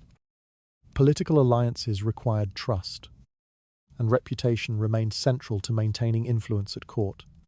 This environment made scandal a dangerous force for anyone whose position lacked institutional protection. Even rumors could trigger reactions from relatives eager to preserve family honor. At the same time, the wife's composed response to such situations often reinforced her authority. By maintaining dignity and avoiding public confrontation, she aligned herself with the values that families wished to protect. Her conduct signaled that she remained committed to preserving the stability of the household. This perception strengthened her support among relatives and allies who valued order above personal drama. Meanwhile, the attention gradually shifted toward the source of the disruption rather than the structure of the marriage itself. The focus of criticism often fell on the relationship that appeared to threaten social stability. This shift revealed an important reality about Tudor society. Public reputation functioned as a powerful force that guided how conflicts were resolved. Maintaining the appearance of order mattered deeply to families whose power relied on trust and continuity, because legitimate marriage represented that order. The wife's position remained closely aligned with the interests of the wider family network. Scandal, therefore, carried a paradoxical effect. While it created tension within households, it often reinforced the authority of the lawful wife by highlighting the importance of stability. Through this process, the social structure surrounding marriage quietly reasserted itself. Families intervened, reputations were protected, and the institutions supporting legitimate unions continued to hold their influence. Scandal revealed how strongly Tudor society valued the stability created by legitimate marriage. When rumors threatened family reputation, relatives often intervened to preserve the recognized structure of the household. These repeated patterns also created lasting examples within the royal court, shaping expectations about how such situations would unfold over time. The Tudor court functioned not only as a center of political power, but also as a place where patterns of behavior were carefully observed and remembered. Within this environment, precedent carried enormous influence. What had happened before often shaped expectations about how similar situations would unfold in the future. Courtiers paid close attention to earlier events involving marriages, alliances, and personal relationships within noble households. These stories circulated through conversations, letters, and family records, gradually forming an informal memory that guided social behavior. When conflicts appeared within marriages, observers often compared them to earlier examples. The court remembered which situations had ended quietly, which had led to scandal, and which had caused lasting political damage. This memory created a subtle but powerful form of guidance. Individuals navigating complex relationships understood that their actions would likely be judged against these earlier precedents. One pattern appeared repeatedly in these remembered stories. Personal attachments that existed outside the legal structure of marriage often depended heavily on circumstance. When political needs changed, alliances shifted, or public attention intensified, those relationships could lose their influence rapidly. Court life moved quickly, and positions that appeared secure at one moment could become uncertain when the interests of powerful families or the crown itself shifted direction. In such moments, relationships that lacked institutional protection often struggled to survive the changing environment. By contrast, the lawful wife remained anchored within the formal structure of marriage. Her role connected her directly to family alliances, inheritance planning, and the continuation of noble lineages. These connections provided a stability that temporary attachments rarely possessed. Because of this, many historical examples within Tudor society reinforced a similar outcome. Relationships that once attracted attention gradually faded when circumstances changed, while the marriage itself remained intact. Observers at court learned to recognize this pattern. They understood that influence built upon personal affection alone rarely carried the same durability as authority supported by law and family agreements. The wife's position, therefore, appeared increasingly secure when viewed through the lens of precedent. Her role aligned with the institutions that governed property, inheritance, and political alliances.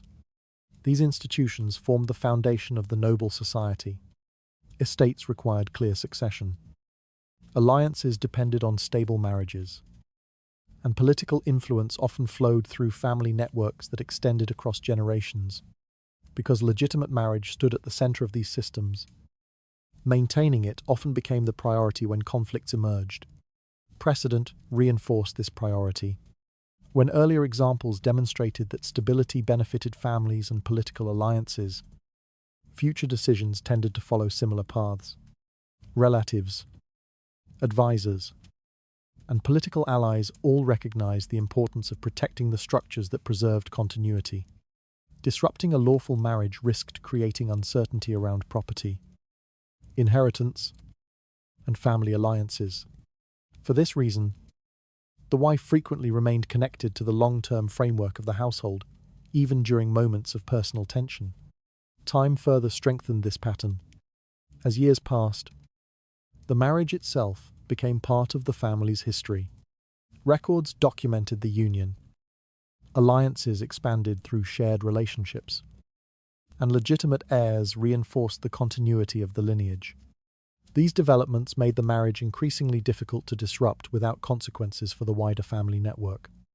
Meanwhile, relationships that existed outside this structure often faced greater vulnerability.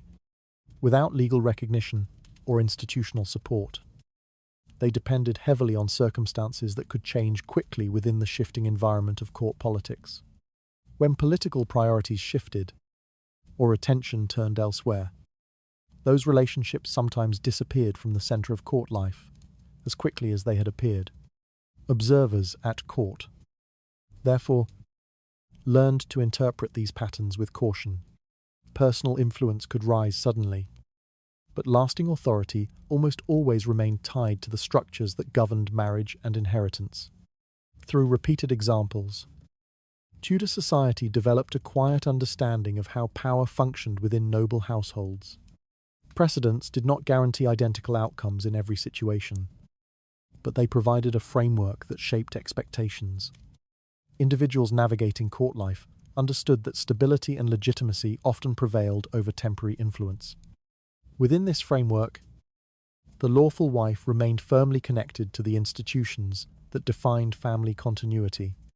Her authority extended beyond personal relationships and into the systems that preserved property, alliances, and lineage across generations. The memory of earlier events within the Tudor court created expectations about how conflicts within marriage would eventually be resolved. Repeated patterns revealed that temporary influence often faded, while the structure of legitimate marriage endured. Over time, this history quietly reinforced a simple reality. Authority within Tudor society did not rely entirely on affection. Affection within Tudor marriages could change over time. Noble households were not immune to the shifting emotions that accompanied long relationships. Personal attachment might weaken, attention might drift, and new interests might emerge in the complex social world of the court. Yet even when emotional bonds faded, the institutional structure surrounding marriage often remained firmly in place. Marriage in Tudor society functioned as more than a private relationship between two individuals. It represented an agreement that linked families, property, alliance, and social expectations. Because of this broader framework, the strength of marriage rarely depended solely on the feelings of the people within it. A husband's affection might shift toward other interests or relationships, but the legal and social structures of the marriage continued to exist independently of those changes. Family agreements remained valid, property arrangements stayed in force, and the line of inheritance remained tied to the legitimate union. This distinction between emotion and authority played a crucial role in shaping the balance of power within noble households. While affection could influence daily interactions, the stability of the household relied on institutions that were far less flexible. The lawful wife, therefore, occupied a position that remained connected to these enduring structures. Her authority was not defined entirely by emotional closeness, but by the legitimacy of the marriage itself.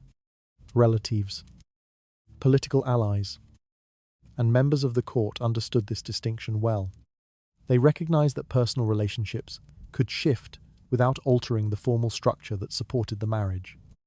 In many cases, the wife continued to represent the official partner within public life, even when personal intimacy between spouses had diminished. She remained present at ceremonies, family gatherings, and diplomatic events where the appearance of stability carried great importance.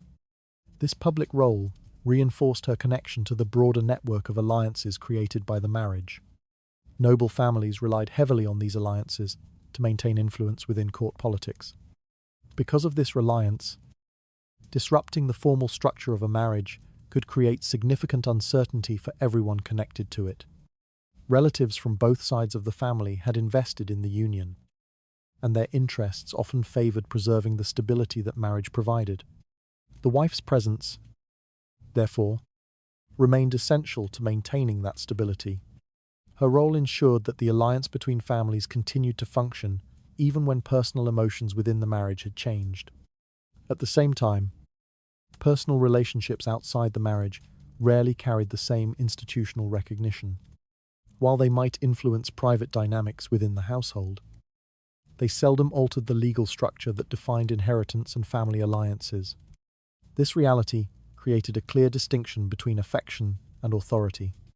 Emotional attention might shift, but the mechanisms that preserved family continuity remained tied to the lawful marriage. Observers within Tudor society recognized this pattern repeatedly.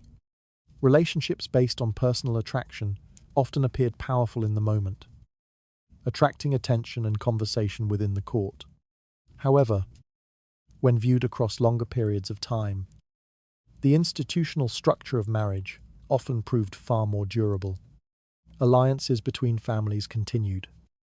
Estates remained tied to legitimate heirs, and the wife's role within the household remained formally recognized. The difference between temporary influence and lasting authority became clearer with each passing year. Emotional relationships might rise and fade, but the marriage itself continued to anchor the family within the social order of Tudor society. For the wife, this institutional support created a form of authority that did not depend entirely on affection. Her role remained tied to the stability of the household, the management of property, and the continuation of the family line. Through these responsibilities, she remained connected to the enduring structures that defined noble life. Time often revealed that position more clearly. While attention might shift within the household, the institutions surrounding marriage continued to reinforce the wife's role as the recognized partner within the family structure. This quiet persistence demonstrated an important aspect of power within Tudor society. Authority frequently rested not on emotional intensity, but on the stability of institutions that governed family life.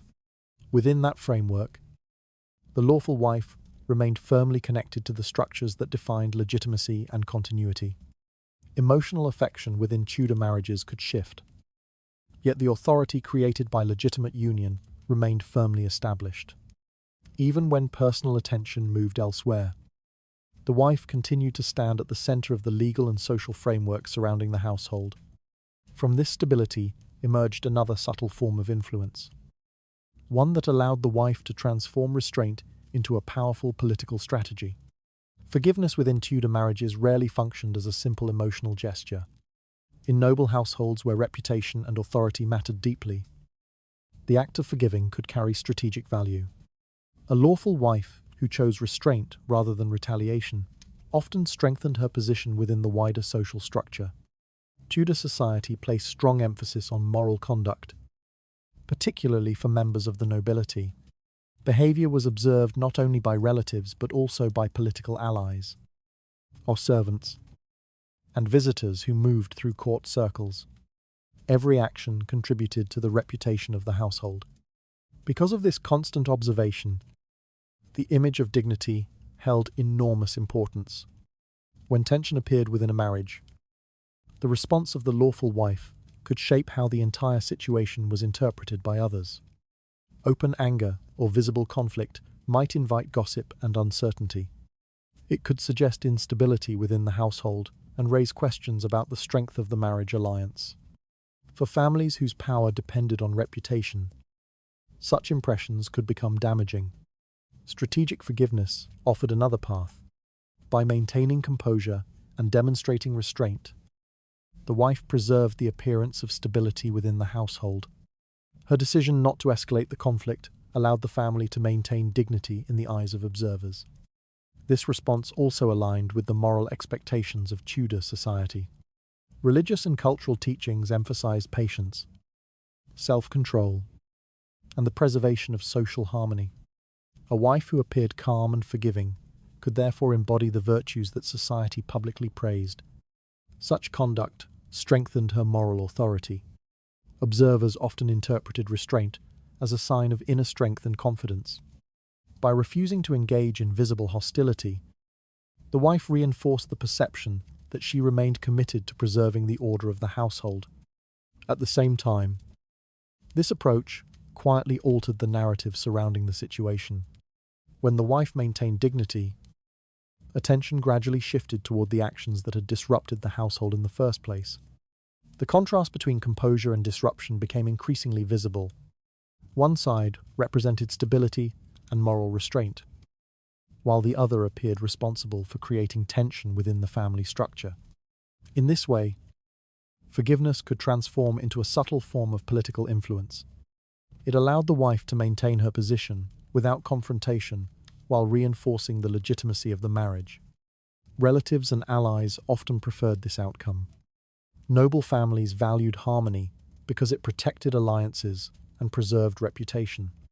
When the wife responded with dignity, she aligned herself with the interests of those who wished to maintain social order.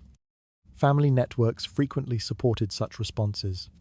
Parents, siblings, and political allies had invested in the marriage alliance, and their own reputations remained tied to the stability of the union. Supporting the wife helped preserve the structure that benefited the entire network. Over time, this alignment strengthened her authority.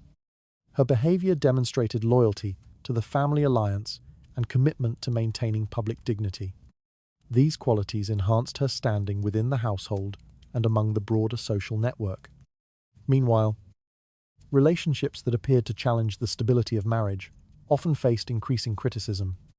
Tudor society valued order and hierarchy, and anything perceived as threatening that order could attract negative attention.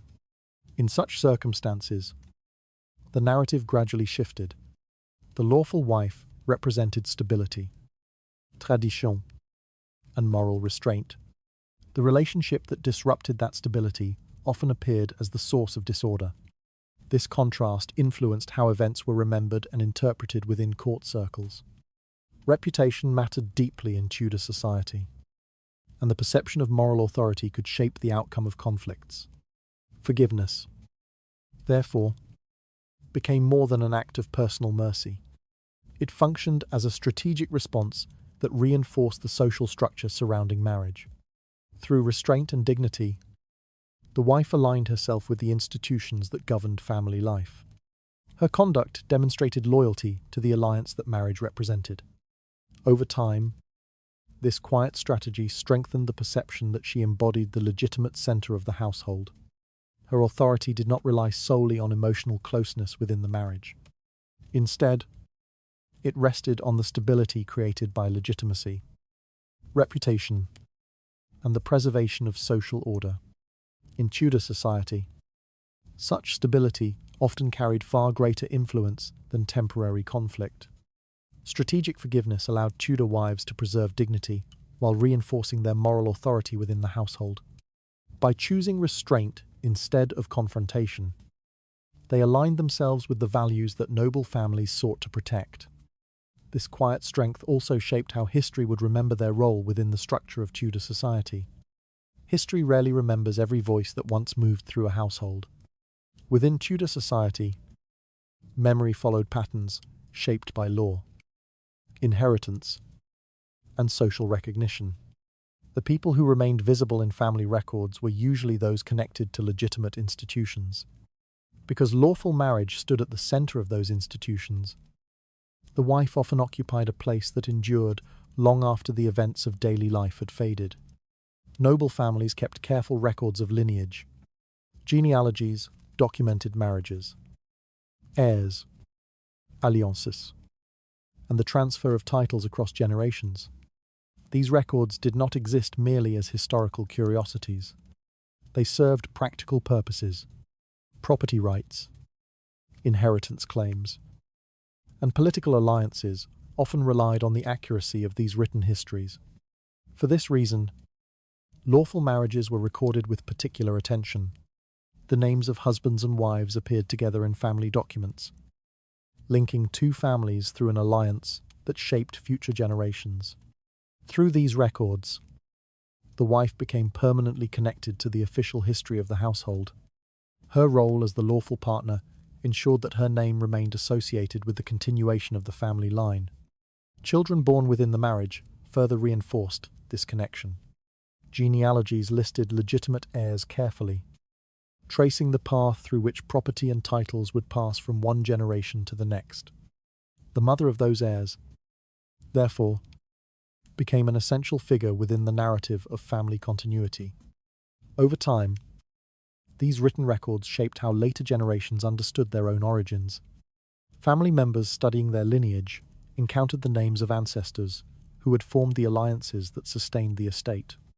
In this process, the wife's place in history became secure.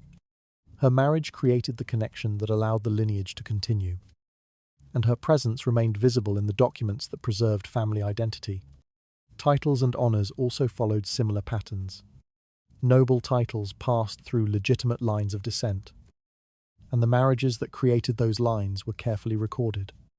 The wife, therefore, appeared not only in genealogies, but also in documents related to titles, estates, and inheritance. Through these records, her position became integrated into the official memory of the family. Meanwhile, relationships outside the formal structure of marriage rarely received the same documentation.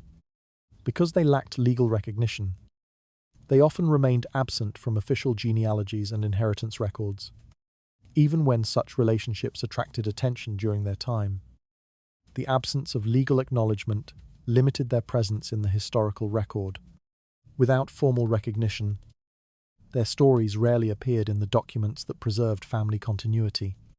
Over generations, this difference became increasingly visible. When descendants examined the history of their lineage, they encountered the lawful marriages that had shaped the family's development. These marriages connected estates, created alliances, and produced heirs who continued the lineage. The wife, therefore, remained permanently embedded within the structure of family memory. Historical narratives often developed from these same records. Chroniclers, historians, and genealogists relied heavily on documents related to inheritance and property. As a result, the lawful wife frequently appeared as a central figure within the historical narrative of noble families. This pattern reinforced the authority of legitimate marriage, even in memory.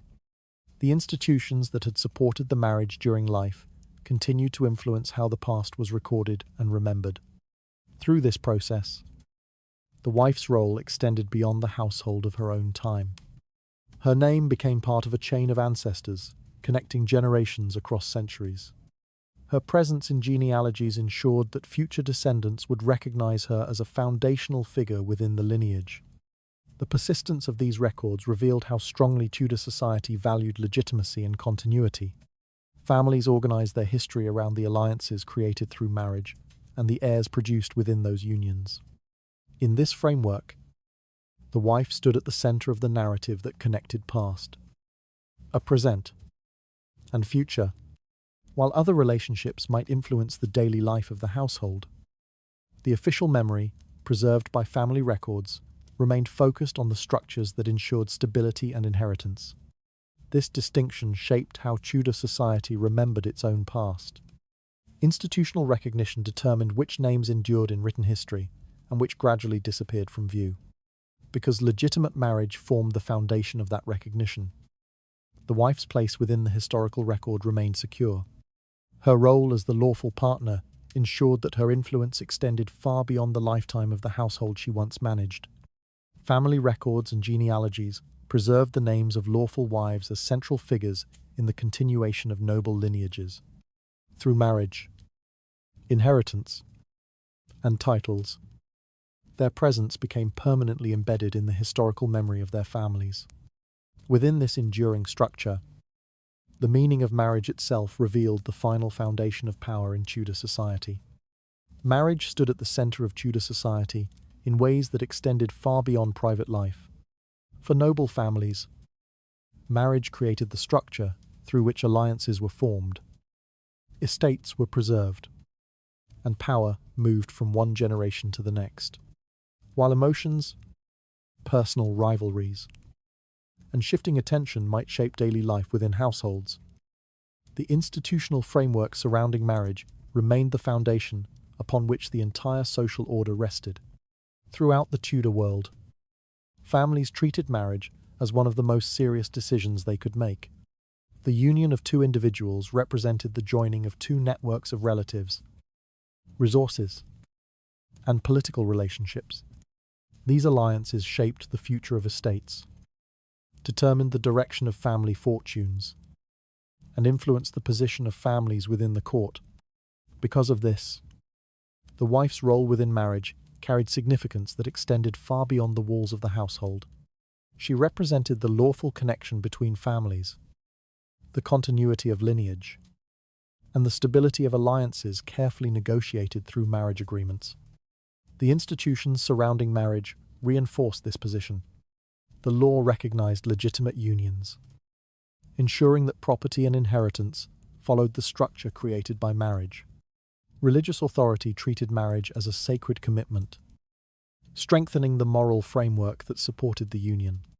Social expectations reinforced these principles, encouraging families to protect the stability of lawful marriages. Through this network of institutions, the wife stood within a structure designed to preserve order. Her authority did not depend entirely on daily affection or personal attention. Instead, it rested upon systems that governed property, lineage, and reputation across generations. The contrast between personal influence and institutional authority became clearer when viewed across time. Emotional attachments might attract attention and inspire conversation within the court, but they rarely carried the durability required to reshape the structure of noble society. Marriage, however, existed at the center of that structure. The alliances created through marriage determined the movement of land, titles, and wealth. These alliances influenced political relationships and shaped the balance of power within the kingdom. Because the wife represented the lawful partner within this system, her position remained closely connected to the institutions that preserved stability. Her role ensured that the family alliance continued, that inheritance remained secure, and that the lineage of the household moved forward without disruption. In many cases, this stability allowed the wife to maintain influence, even during periods when emotional dynamics within the marriage shifted. The institutional framework surrounding the union continued to support her position, regardless of changing personal circumstances. Observers within Tudor society recognized this reality. They understood that the lawful marriage represented more than a personal relationship. It functioned as the core mechanism through which noble families preserved power and continuity. As a result, protecting the structure of marriage often became the priority when conflicts emerged within households. Relatives intervened to preserve alliances. Advisors encouraged solutions that maintained stability. And social expectations reinforced the importance of lawful unions. Within this environment, the wife's authority remained tied to the enduring institutions that governed family life. Her presence within the marriage connected her directly to the mechanisms that preserved property, titles, and lineage. Over time, this connection ensured that her role extended far beyond the immediate circumstances of the household. Her name appeared in genealogies. Her marriage formed part of the family's historical narrative, and her children carried forward the alliances created through the union. This continuity shaped the long-term memory of Tudor society. Historians, chroniclers, and genealogists documented the marriages that formed the foundation of noble families. Through these records, the lawful wife remained visible within the historical story of the lineage. Meanwhile, relationships lacking institutional recognition often faded from the written record. Without the legal and social framework that preserved marriage alliances, their presence rarely appeared within the documents that recorded inheritance and family history. This difference illustrates how power functioned within Tudor society. Authority did not always belong to those who captured the most attention in the moment. Instead, it often belonged to those connected to the institutions that shaped long-term stability. The lawful wife stood firmly within that system, Her position represented legitimacy, continuity, and the preservation of family alliances across generations. Through marriage, she became part of the structure that defined noble life itself. And in that structure, her authority endured long after the shifting emotions and temporary influences of court life had passed. As the evening grows quiet and the echoes of Tudor halls fade into history, it becomes easier to reflect on the quiet strength hidden within these marriages. Behind the ceremonies, the alliances, and the formal records stood women whose authority was often less dramatic, but far more enduring. Their power did not always appear in moments of confrontation. Instead, it lived within the stability they preserved, the families they connected, and the generations that carried their legacy forward.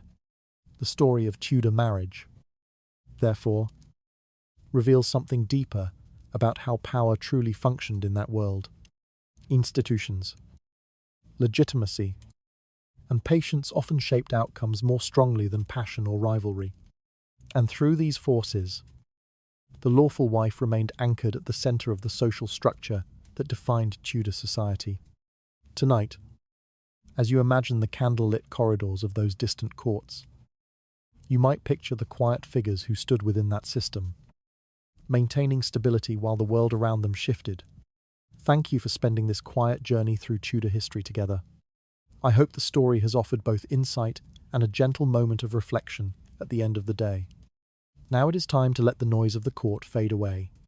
Let the echoes of those old halls grow quiet, the whispers settle into silence, and the history of those distant lives drift slowly into the background.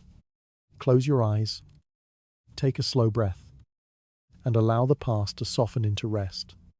Sleep well, and may your night be peaceful.